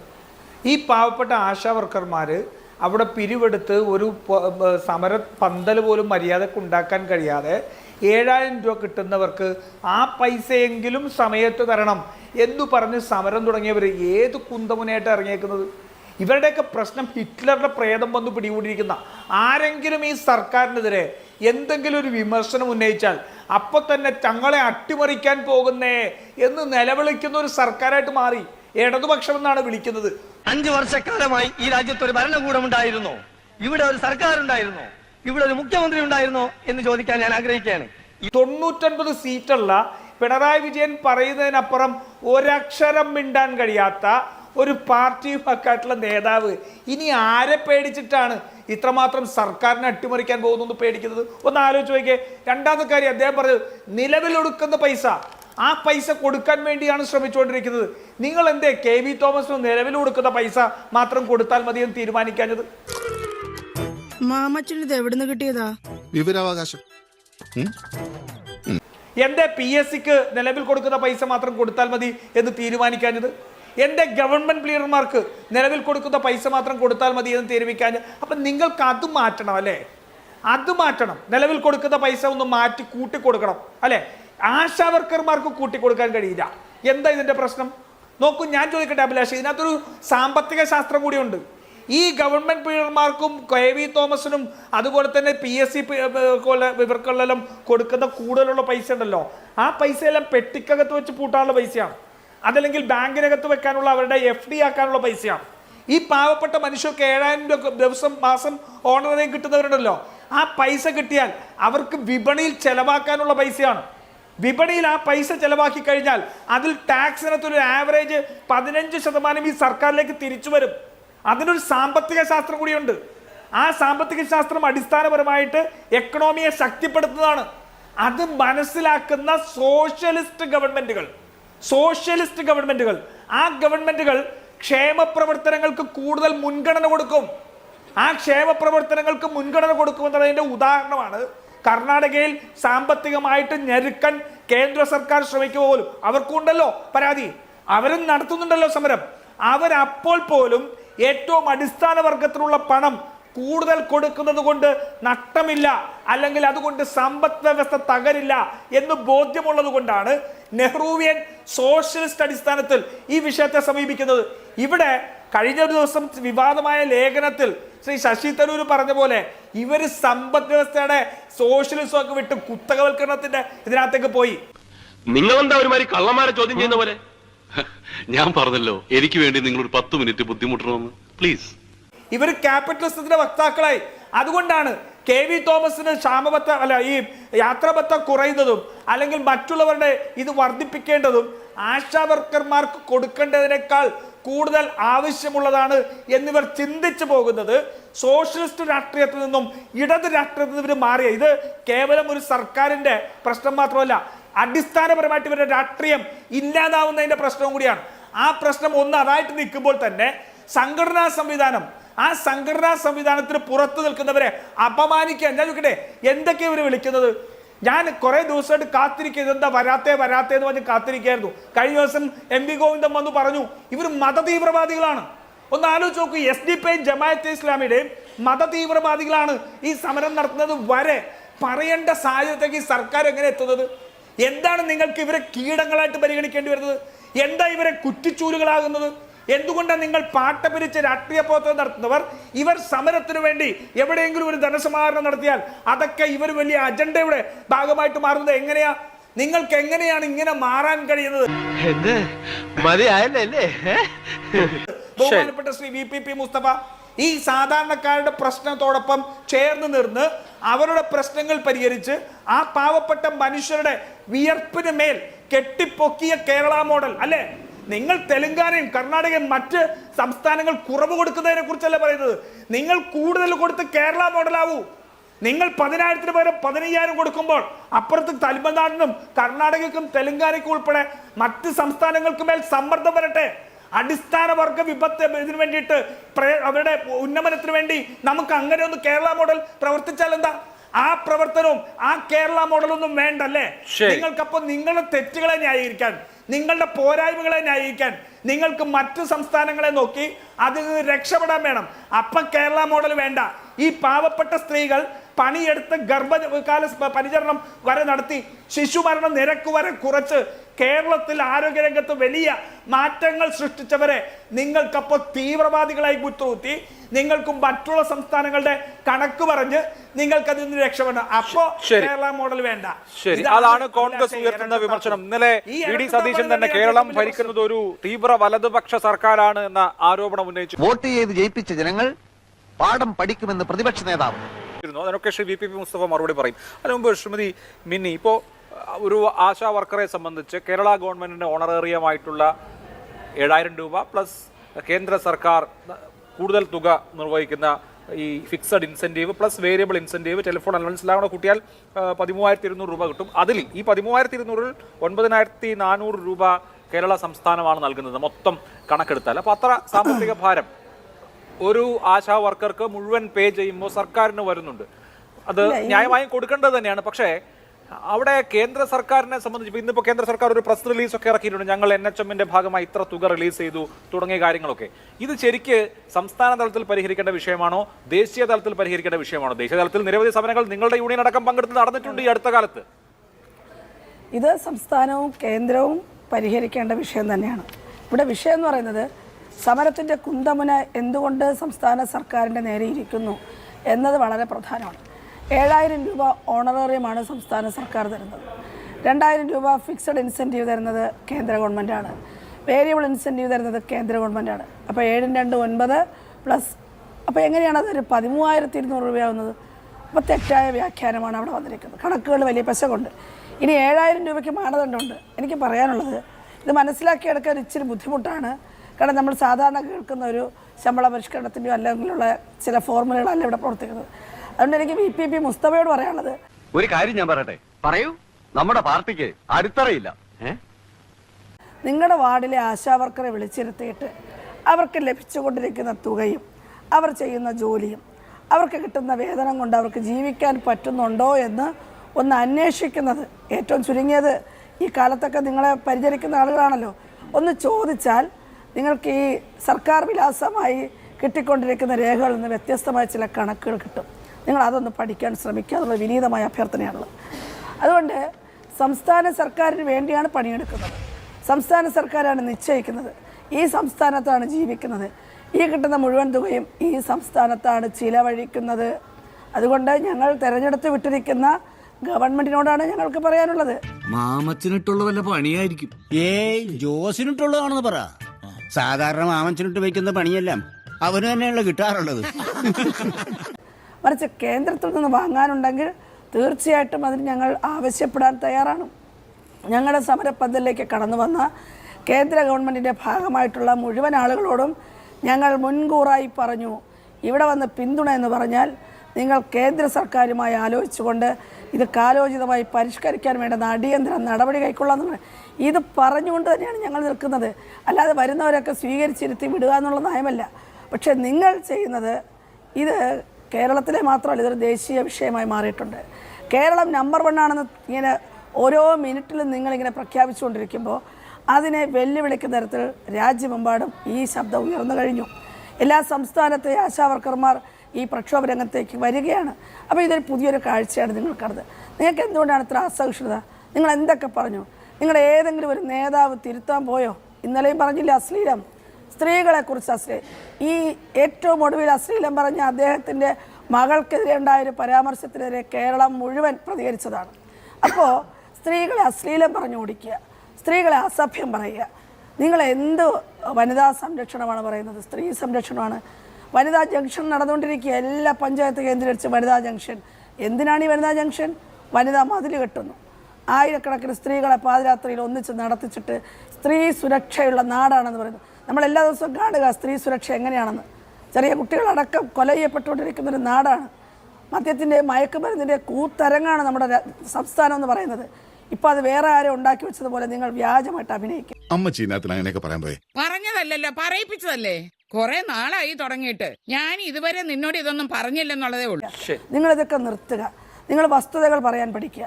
ഇടതുപക്ഷം എന്ന് പറഞ്ഞ് ഈ ഇടതുപക്ഷത്തെ നെഞ്ചേറ്റി അധികാരത്തിലേറിയ ആളുകളാണ് ആ തെരുവിലിരിക്കുന്ന പാവപ്പെട്ട ആശാവർക്കർമാർ. കോവിഡ് പോരാളികളെന്ന് പറഞ്ഞ് കാലാൾപ്പടയെന്ന് പറഞ്ഞ് പ്രകീർത്തിച്ചിട്ട് ഇന്ന് തെരുവിലിരിക്കുമ്പോൾ ഇതിന് മഴ പെയ്തപ്പോൾ ഒരു ടാർപോളിൻ കെട്ടാൻ സമ്മതിക്കാത്ത തൊട്ടടുത്തിരിപ്പുണ്ട്. നമ്മുടെ മുഖ്യമന്ത്രിയുടെ പടമുള്ള ഫ്ലെക്സ് ബോർഡ് ഇരിപ്പുണ്ട്. പോലീസ് അത് തൊടില്ല, മറിച്ച് കയ്യിൽ പിടിച്ചിരിക്കുന്ന ടാർപോളിൻ ഷീറ്റ് വലിച്ചു മാറ്റും. അതാണ് നമ്മുടെ സംസ്കാരം. അപ്പോൾ അതുകൊണ്ട് ഇത് ജനം കാണുന്നുണ്ട്. എത്ര കള്ളങ്ങളുടെ കോട്ട കെട്ടി മറച്ചാലും നിങ്ങൾ നോക്കൂ, ആ സമരപ്പന്തലിലേക്ക് ആയിരക്കണക്കിന് ആളുകൾ ആ പന്തലൊരു തീർത്ഥാടന കേന്ദ്രം പോലെ വരികയാണ്. കുട്ടികളുടെ ജന്മദിനം ആഘോഷിക്കാൻ കുട്ടികളെയും കുട്ടി മാതാപിതാക്കൾ വരുന്നു. മനുഷ്യരെ കണ്ട് പഠിക്കാൻ പറയുന്നു. പണിയെടുക്കുന്ന ആളുകളെ കാണാൻ പറയുന്നു. KSRTC റിട്ടയർഡ് ആളുകൾ വരുന്നു, പെൻഷൻകാർ വരുന്നു. നാളെ കാത്തിരിക്കുന്ന ഇതിന് നിങ്ങൾ പരാജയപ്പെടരുതെന്ന് പറയാൻ നൂറുകണക്കിന് ആളുകൾ. ഞങ്ങളുടെ ഊർജ്ജം അത് തന്നെയാണ്. തീർച്ചയായും നമ്മൾ ഇത് സംസാരിക്കുന്ന സമയത്ത് തന്നെ കേന്ദ്ര സർക്കാരിന്റെ ഒരു പ്രതികരണം വരുന്നുണ്ട്. സംസ്ഥാന സർക്കാരിന്റെ, പിണറായി വിജയൻ സർക്കാരിന്റെ പരാജയം ഞങ്ങളുടെ തലയിൽ ഇടരുത് എന്നുള്ളതാണ് കേന്ദ്ര സർക്കാരിന്റെ വാദം. The Modi government does not discriminate against any state on any grounds and Kerala receiving more than its budgeted allocation is a testament of this commitment. The union ministry of health and family welfare had already provided an additional 120 crore to Kerala as fifth installment. Before this, Kerala had received its full share of 913 crore in 4 separate installments എന്നുള്ളതാണ് NHM ഫണ്ടുമായി ബന്ധപ്പെട്ട കേന്ദ്രത്തിന്റെ വിശദീകരണം. ഇവിടെ Shri V P Sreepadmanabhan ശരിയാണ്. ഇപ്പോൾ 4 ഇൻസ്റ്റാൾമെന്റായി 913 കോടി രൂപയും ഇപ്പോൾ അഡീഷണൽ ഇൻസ്റ്റാൾമെന്റായി 120 കോടി രൂപയും കേരളത്തിന് നാഷണൽ ഹെൽത്ത് മിഷന്റെ ഭാഗമായി നൽകി എന്ന് പറയുന്നു. ശരി, നാഷണൽ ഹെൽത്ത് മിഷനിൽ ആശമാർക്ക് ശമ്പളം കൊടുക്കൽ മാത്രമല്ലല്ലോ ഉള്ളത്. വലിയ ആക്ടിവിറ്റിയാണ് NHM-ന് വേണ്ടി പണം വേണ്ടതുണ്ട്, അത് നൽകി എന്നുള്ളത് കേന്ദ്രം വിശദീകരിക്കുന്നു. പക്ഷെ പ്രശ്നം ഇതൊരു കേരള സ്പെസിഫിക് പ്രശ്നമേ അല്ല. ഇവിടെ മാത്രമല്ല കേട്ടോ സമരം ഉണ്ടാവുന്നതും. ഇതേമാതിരിയുള്ള സമരം മറ്റ് സംസ്ഥാനങ്ങളിലുണ്ട്. ഹരിയാനയിലും ഛത്തീസ്ഗഡിലും ഒക്കെ CITU തന്നെ സമരം ചെയ്തിരുന്നു. കർണാടകയിൽ കഴിഞ്ഞ മാസം വലിയ സമരമുണ്ടായി. ഇതൊരു രാജ്യവ്യാപക പ്രശ്നമാണ്. അപ്പോഴൊക്കെ കേന്ദ്രം ഞങ്ങൾ സംസ്ഥാനത്തിന് ആ സംസ്ഥാനത്തിന് ഇത്ര NHM ഫണ്ട് കൊടുത്തിട്ടുണ്ട് എന്ന് പറഞ്ഞ് ആ വിഷയം അവസാനിപ്പിക്കാൻ പറ്റില്ലല്ലോ. ഇപ്പോൾ ആശ എന്നുള്ളത് അക്രഡിറ്റഡ് സോഷ്യൽ ഹെൽത്ത് ആക്ടിവിസ്റ്റ് ആണ്. UPA സർക്കാരിന്റെ, ഒന്നാം UPA സർക്കാരിന്റെ കാലത്ത് അതുണ്ടായ സമയം മുതൽ അതാണ് അതിന്റെ കൺസെപ്റ്റ്. ഈ മാറിയ സാഹചര്യത്തിൽ നമ്മൾ 2020 വലിയ കോവിഡ് എന്ന മഹാമാരിയെ അഭിസംബോധന ചെയ്തു. ആശമാർ അവിടെ വലിയ ഒരു കരുത്തായതുമാണ്. പുതിയ സാഹചര്യത്തിൽ അവരെ ഈ അക്രഡിറ്റഡ് സോഷ്യൽ ഹെൽത്ത് ആക്ടിവിസ്റ്റ് എന്നുള്ളതിനപ്പുറത്തൊരു തൊഴിലാളിയായി പരിഗണിക്കുന്ന വിധത്തിൽ എന്നാണ് കേന്ദ്ര സർക്കാർ ഒരു പുതിയ നയം പ്രഖ്യാപിക്കാൻ പോകുന്നത്? ഈ വിഷയം നാഷണൽ ആയിട്ടല്ലേ അഡ്രസ് ചെയ്യേണ്ടത്? ഇങ്ങനെയൊക്കെ ചെയ്യാമോ? അറിയിക്കാതെ ചെയ്യാമോ? കഞ്ഞിയും പയറും ഞങ്ങൾക്ക്.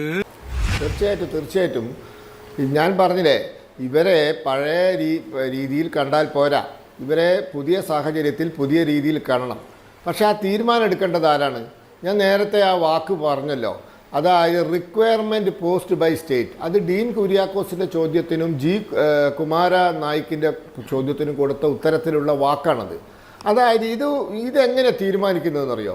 ഓരോ വർഷവും ആ വർഷത്തിൻ്റെ സാമ്പത്തിക വർഷത്തിൻ്റെ തുടക്കത്തിൽ ബഡ്ജറ്റ് അവതരിപ്പിക്കുന്ന സമയത്തിന് മുമ്പായി ഓരോ സംസ്ഥാനത്തെ ഇതിൻ്റെ ഉദ്യോഗസ്ഥന്മാരും കേന്ദ്ര സർക്കാർ ഉദ്യോഗസ്ഥന്മാരും തമ്മിൽ നടക്കുന്ന ചർച്ചയുടെ അടിസ്ഥാനത്തിൽ സംസ്ഥാനങ്ങൾ അവരുടെ സംസ്ഥാനങ്ങളിലെ ആശാ വർക്കർമാരുടെ എണ്ണം, അംഗൻവാടി വർക്കർമാരുടെ എണ്ണം, ഇത് സംബന്ധിച്ചുള്ള ചെലവ്, അതിനവർ പ്രതീക്ഷിക്കുന്ന തുക, ഇതെല്ലാം പറഞ്ഞ് ബോധ്യപ്പെടുത്തി ഇത് ഫിക്സ് ചെയ്യാണ്. ഇത് ഫിക്സ് ചെയ്തതിന് ശേഷമാണ് ബഡ്ജറ്റിൽ ഇതിന്റെ അലോട്ട്മെന്റ് വരുന്നത്. ബഡ്ജറ്റിൽ ഗംഭീര നികുതി ഇളവ്. കഴിഞ്ഞ സർക്കാർ പാവങ്ങളുടെ മേൽ അടിച്ചേൽപ്പിച്ചിരുന്ന അമിത നികുതികൾ റദ്ദാക്കിക്കൊണ്ടതാണ് പുതിയ സർക്കാരിന്റെ ബഡ്ജറ്റ്.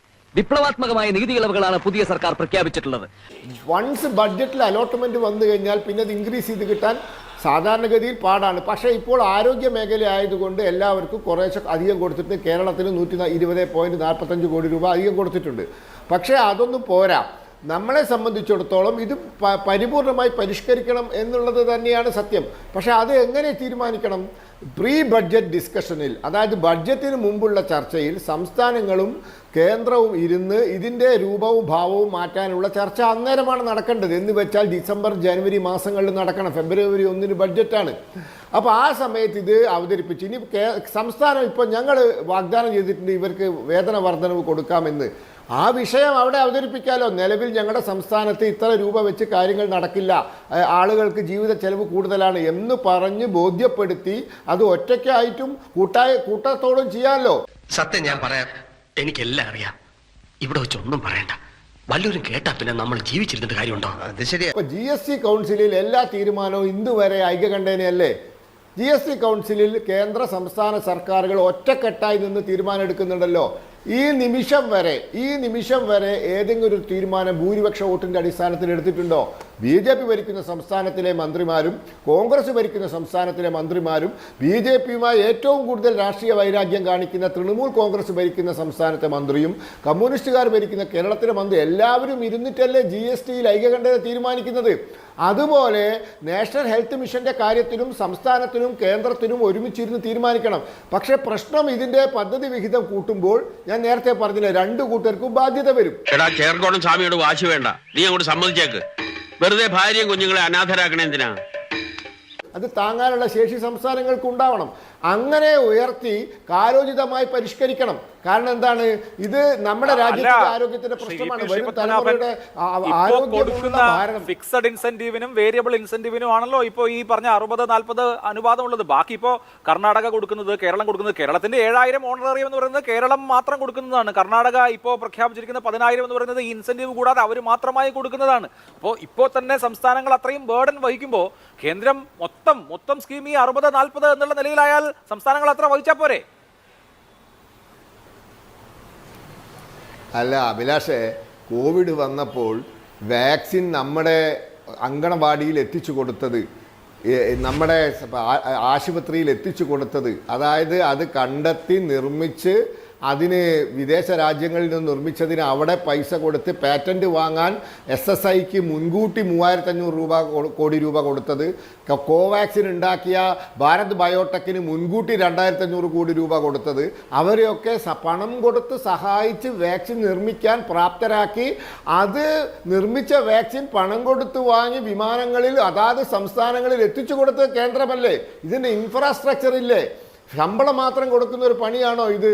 എത്ര കോടാനുകോടി രൂപയുടെ വാക്സിനേഷൻ വേണം? യൂണിവേഴ്സൽ ആക്കിയത്, എല്ലാവർക്കും സൗജന്യമാക്കിയത് സുപ്രീം കോടതി ഖണ്ഡിതമായി ഇടപെട്ടതുകൊണ്ടാണ് കേട്ടോ. താങ്കളത് മറന്നുപോകരുത്. സുപ്രീം കോടതി ഉത്തരവാണ്. പണ്ടും നിന്നെ എന്തെങ്കിലും ഒരു കാര്യത്തിന് കൂട്ടിയിട്ടുണ്ടോ? ഇരണക്കേട് അച്ചിട്ട അല്ല, ചെലവില്ലേ? ഈ 37,222.96 കോടി എന്ന് പറഞ്ഞാൽ അതിൽ എത്ര ശതമാനം ഉണ്ടാവും ശമ്പളത്തിന്? ബാക്കി ഇതിന് ഇൻഫ്രാസ്ട്രക്ചർ ഇല്ലേ?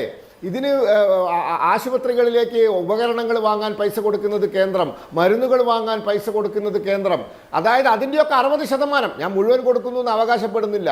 അപ്പോൾ ഇതൊക്കെ ഉണ്ട്. അപ്പം മൊത്തം ഔട്ട്ലേ ഇൻക്രീസ് ചെയ്യണം. ഞാൻ ആ കാര്യത്തിൽ ഒരു തർക്കമില്ല. ഇൻക്രീസ് ചെയ്യണം, നമ്മുടെ രാജ്യത്തിന്റെ വർദ്ധിപ്പിക്കണം. പക്ഷേ എല്ലാവരും ബാധ്യത 0.5% താഴെയാണ് ഹെൽത്തിന് മാറ്റിവെച്ചിരിക്കുന്ന അലോക്കേഷൻ എന്ന കാര്യം കൂടി നമ്മൾ പരിഗണിക്കണം. മൊത്തം GDPയുടെ 0.5%, 0.49% മാത്രമാണ് ആരോഗ്യ മേഖലയ്ക്ക് നീക്കിവെക്കാൻ കഴിയുന്നത് ഈ രാജ്യത്തിന് എന്ന കാര്യം കൂടിയുണ്ട്. വികസിത രാജ്യങ്ങളിലൊക്കെ അത് 4, 5, 6 അതിൽ കൂടുതലോ ഒക്കെ ശതമാനമാണ്. അല്ല, 30 ലക്ഷം കോടി രൂപയുടെ ബഡ്ജറ്റാണ് നമ്മുടെ ബഡ്ജറ്റ്. ഏതാണ്ട് എൻ്റെ ഓർമ്മ ശരിയാണെങ്കിൽ, അങ്ങനെയാണെങ്കിൽ 37,000 കോടി രൂപ എന്ന് പറയുമ്പോൾ അതൊരു ചെറിയ തുകയാണ്. പക്ഷേ അത് വർദ്ധിപ്പിക്കണം. നമ്മുടെ രാജ്യത്ത് ജനസംഖ്യാ വർദ്ധവിനനുസരിച്ച് നമ്മുടെ നേരിടുന്ന ആരോഗ്യ പ്രശ്നങ്ങൾ, പുതിയ വൈറസുകൾ, പുതിയ രോഗങ്ങൾക്ക് അനുസരിച്ച് വർദ്ധിപ്പിക്കണം. വർദ്ധിപ്പിക്കുമ്പോൾ കേന്ദ്രം മാത്രം വർദ്ധിപ്പിച്ചാൽ പോരാ, സംസ്ഥാനങ്ങൾ വർദ്ധിപ്പിക്കണം. ഇതാണ് അതിന്റെ വിഷയം. ഇത് രണ്ടു കൂട്ടരും കൂടി ഒറ്റക്കെട്ടായി തീരുമാനിക്കേണ്ട വിഷയമാണ്. ഇതിന് രാഷ്ട്രീയം വേണ്ട. ഞങ്ങൾ പറയുന്നത് ഇവർ കേന്ദ്രത്തോടും കൂടി. ശരി, ഓക്കെ. ഇവിടെ കേന്ദ്ര സർക്കാർ പദ്ധതി വിഹിതം വർദ്ധിപ്പിക്കുന്നില്ല എല്ലാ കൊല്ലവും. ആ പൈസ എങ്ങോട്ടാ പോകുന്നത്? ഇതിന്റെ അടിസ്ഥാന സൗകര്യങ്ങൾക്കല്ലേ? ഇത് എല്ലാ വർഷവും പദ്ധതി വിഹിതം വർദ്ധിപ്പിക്കുകയാണ്. അല്ല, അലോക്കേഷൻ നമ്പറിൽ കൂടുന്നുണ്ടാവും, പെർസെൻറ്റേജിൽ എത്ര എന്നുള്ളതാണല്ലോ ഞാൻ നേരത്തെ പറഞ്ഞത്. ശ്രീ VPP മുസ്തഫ, ഇപ്പൊ വളരെ സിമ്പിൾ ആയിട്ടൊരു ചോദ്യം. ആശാ വർക്കർമാർ സമരം ചെയ്തു കർണാടകയിൽ. 5000 രൂപയായിരുന്നു അവിടെ ആ സംസ്ഥാനം കൊടുത്തിരുന്ന ഓണറേറിയം. ആശാ വർക്കർമാർ സമരം ചെയ്തപ്പോൾ അവരെ തീവ്രവാദികളെന്നോ ജമാഅത്തെ ഇസ്ലാമിന്നോ പോപ്പുലർ ഫ്രണ്ട് എന്നോ പാട്ടബെർക്കികളോ ഒന്നും വിളിക്കാൻ പോയില്ല. സമരം ചെയ്തപ്പോൾ അവരുടെ ഈ ഓണറേറിയം 10000 രൂപയാക്കും, അത് ഏപ്രിൽ 1-ാം തീയതി മുതൽ കൊടുക്കും എന്ന് സർക്കാർ പ്രഖ്യാപിച്ചു. ഇവിടെ നമ്മുടെ ജീവിത നിലവാര സൂചികയെക്കുറിച്ചും ഈ ആശാ വർക്കർമാരുടെ കഷ്ടപ്പാടിനെ കുറിച്ചും അവർ സ്റ്റേറ്റ് സ്പെസിഫിക് ആയ സംസ്ഥാനത്തിന്റെ പദ്ധതികളിൽ എടുക്കുന്ന എഫർട്ടിനെ കുറിച്ചും ഒക്കെ താങ്കൾക്കും തർക്കമില്ല. ഇപ്പോൾ 7000 രൂപ കൊടുക്കുന്ന സർക്കാർ പോട്ടെ, ഈ മിനിമം കൂലി ഉറപ്പുവരുത്തുക എന്നുള്ളതൊക്കെ അവിടെ നിൽക്കട്ടെ.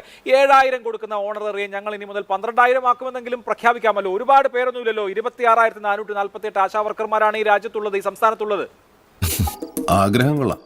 എല്ലാം എന്റെ തലയെ കെട്ടിവെച്ചിട്ട് വെളുപ്പിനെ മുങ്ങാനുള്ള പരിപാടിയായിരുന്നല്ലേ?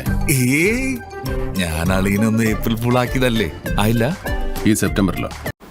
ഞാൻ ജീവിക്കുന്ന വാർഡിലെ ആശ അസിത മോഹനൻ എനിക്ക് വർഷങ്ങളായിട്ട് പരിചയമുള്ളതാണ്. അവരുടെ ഭർത്താവ് പെയിന്റിംഗ് തൊഴിലാളിയാണ് മോഹനൻ. അവർ ആ നിലയിൽ ഭാര്യയും ഭർത്താവും കൂടി അവർക്കാകാവുന്ന ഈ തൊഴിലൊക്കെ ചെയ്ത് മാന്യമായ ജീവിതം നയിക്കുന്നവരാണ്. ഞങ്ങൾ നേരത്തെ അറിയുന്നവർ തന്നെയാണ്. അതുകൊണ്ട് അവരുടെ ജീവിതത്തെക്കുറിച്ചും അവരുടെ സങ്കടങ്ങളെക്കുറിച്ചും അവരുടെ ജീവിതത്തിലെ സന്തോഷങ്ങളെക്കുറിച്ചും അറിയുന്ന ഒരാൾ തന്നെയാണ് ഞാൻ. അങ്ങനെ അന്യമായിട്ട് നിൽക്കുന്ന ഒരാളൊന്നുമല്ല. ഇവരെയൊക്കെ നേരിട്ട് കാണുകയും എത്രയോ വർഷമായിട്ട് എൻ്റെ വീട്ടിലൊക്കെ വരികയും പരിചയപ്പെടുകയും ഞാൻ അവരുടെ വീട്ടിൽ പോവുകയും ഒക്കെ ചെയ്യുന്ന ഒന്ന് തന്നെയാണ്. അപ്പം അതുകൊണ്ട് ഞങ്ങളൊന്നും ഇങ്ങനെ ഒരു സ്വപ്നലോകത്തിലൊന്നും നിൽക്കുന്ന ആളുകളല്ല.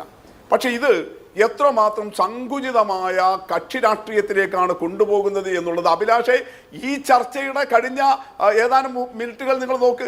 രാജു പി നായരും അതുപോലെ മിനിയും പറഞ്ഞു വെക്കുന്നത് എന്താ, VG ശ്രീ പത്മനാഭൻ പറഞ്ഞു വെക്കുന്നത് എന്താ, ഇവർക്കെല്ലാം LDF ഭരണം മഹാമോശം, കേരളം നമ്പർ 1 അല്ല, ഇവിടെ എല്ലാം തകർന്നിരിക്കുകയാണ്. നീ എന്ത് തേങ്ങയാണ് പറയുന്നേ? ഇപ്പോ രാജു പി നായരാണെങ്കിൽ ഞങ്ങളെ സോഷ്യലിസം പഠിപ്പിക്കാനും കൂടി വന്നിരിക്കുക. ആഗോളവൽക്കരണ നയമൊന്നും അല്ല ശരി, നിങ്ങളുടെ സോഷ്യലിസം തന്നെയാണ് ശരി. മൻമോഹൻ സിംഗിനെയൊക്കെ അദ്ദേഹം തള്ളി പറഞ്ഞിരിക്കുകയാണ്. പഴയ നെഹ്റുവിയൻ സോഷ്യലിസത്തിലേക്ക് തിരിച്ചു പോകണം എന്നൊക്കെയുള്ള നല്ല സ്റ്റഡി ക്ലാസ് ആണല്ലോ രാജു പി നായർ എടുത്തത്. നല്ലത്. പക്ഷെ ഇതെല്ലാം നമ്മുടെ നാട്ടിൽ യഥാർത്ഥത്തിൽ ആരോഗ്യ മേഖലയിൽ താങ്കൾ അഭിലാഷ് സൂചിപ്പിച്ചതുപോലെ കൂടുതൽ നിക്ഷേപം വരുത്തിയിട്ട് കൂടുതൽ ധനവിഹിതമുണ്ടാക്കി സർക്കാർ ചെയ്യേണ്ടതല്ലേ? അതിനു പകരം ഇതെല്ലാം ഇങ്ങനെ കാറ്റഗറൈസ് ചെയ്ത് സ്കീം വർക്കേഴ്സായിട്ട് ഒരു തൊഴിലുറപ്പ്, ഇവരെ തൊഴിലാളി എന്ന് വിളിക്കുന്നുണ്ടോ? തൊഴിലാളി എന്ന കാറ്റഗറിയിൽ ഉൾപ്പെടുത്തിയിട്ടുണ്ടോ? അങ്ങനെയല്ലാതെ നിങ്ങൾ 2005 അന്നത്തെ മൻമോഹൻ സിംഗ് ഗവൺമെന്റ് ഈ വടിവത്ത വാചകത്തിൽ തൊഴിലാളി, ഫ്യൂഡലിസം, കമ്മ്യൂണിസം എന്നൊക്കെ പറയുമ്പോൾ പ്രശ്നം എന്താണെന്നറിയോ? ഇതേ കാറ്റഗറിയിൽ, അതായത് അക്രഡിറ്റഡ് സോഷ്യൽ ഹെൽത്ത് ആക്ടിവിസ്റ്റ് എന്ന അതേ കാറ്റഗറിയിൽ നിൽക്കുമ്പോൾ തന്നെ ആന്ധ്രാപ്രദേശ് ഇതേ ആശമാർക്ക് ഗ്രാറ്റുവിറ്റി പ്രഖ്യാപിച്ചു, അതുപോലെ തന്നെ വിരമിക്കൽ ആനുകൂല്യം പ്രഖ്യാപിച്ചു. പശ്ചിമ ബംഗാൾ വിരമിക്കൽ ആനുകൂല്യം കൊടുക്കുന്നു. അപ്പോ തൊഴിലാളി എന്നുള്ള വിശേഷണമൊന്നുമില്ലാതെ ഇതേ ആശമാർക്ക് ഇവിടെയും കൊടുക്കാന്നേ. ആരാധകരെ ശാന്തരാകും. എല്ലാവരും സെൽഫി എടുക്കുന്നതായിരിക്കും. നിന്റെ ആരാധകർ ഒന്ന് പോയടാണ്. നീ കാരണമാണ് ഞങ്ങൾ ഗതിയിലായത്. ചേട്ടാ ഇങ്ങനെയാണോ സ്നേഹം പ്രകടിപ്പിക്കുന്നത്? പോരാ. അത് നിങ്ങള് ഈ പ്രഖ്യാപനങ്ങൾ ആർക്ക് വേണമെങ്കിലും നടത്താം. അതുകൊണ്ടാണ് ഞാൻ ആദ്യം കേരളത്തിന്റെ ധനകാര്യ മന്ത്രി ബാലഗോപാൽ ഇത്തവണത്തെ ബജറ്റ് കഴിഞ്ഞിട്ട് നടത്തിയ പ്രസ്താവന ഉദ്ധരിച്ചത്. പ്രഖ്യാപനങ്ങൾ നടത്താം, പക്ഷേ ഇടതുപക്ഷത്തിനൊരു കമ്മിറ്റ്മെന്റ് ഉണ്ട്. പറയുന്ന പ്രഖ്യാപനം നടപ്പിലാക്കണം. വെറുതെ ഒരു വായ്ത്താരിയായിട്ട് പ്രസംഗിക്കാനുള്ളതല്ല, കൊടുക്കാൻ കഴിയണം. നിങ്ങൾ പറഞ്ഞല്ലോ കർണാടകം 10,000 എപ്പോഴാ? കർണാടക 2025 ജനുവരിയിലാ, 2025 ജനുവരിയില, 2023 ഡിസംബറിൽ കേരളത്തിൽ കൊടുക്കാൻ തുടങ്ങി.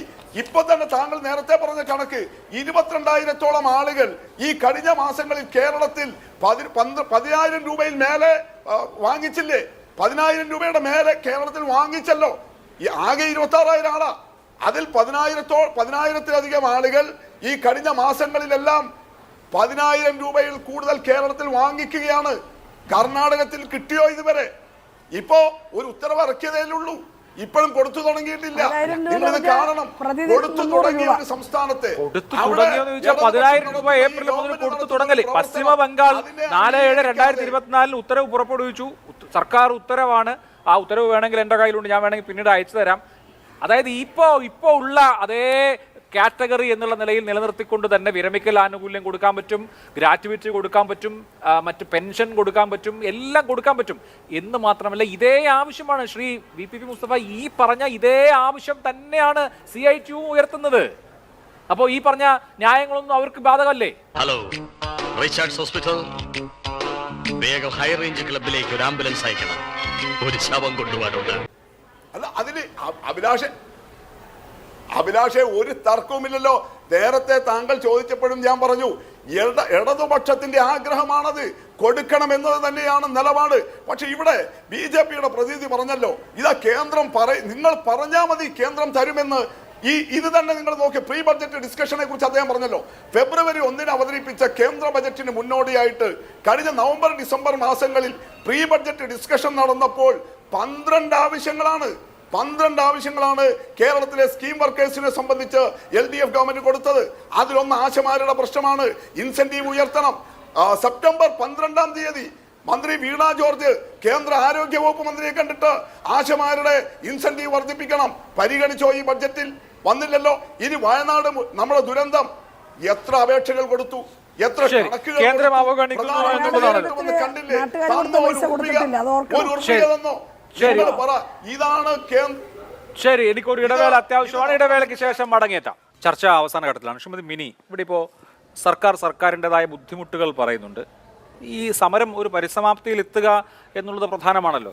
ഉന്നയിക്കുന്ന ആവശ്യം ഈ മിനിമം കൂലിക്ക് സമാനമായ മന്ത്ലി പണം എന്നുള്ളത് ന്യായമാണ്. പക്ഷേ ഗവൺമെൻറ് അത്ര അധികം പണം ഇപ്പോൾ തരാനുള്ള അവസ്ഥയിലാണോ എന്നറിയില്ല. എവിടെയാണ് ഒരു മീറ്റിംഗ് പോയിന്റ്, ഒരു ചർച്ച നടന്നു കഴിഞ്ഞാൽ എവിടെ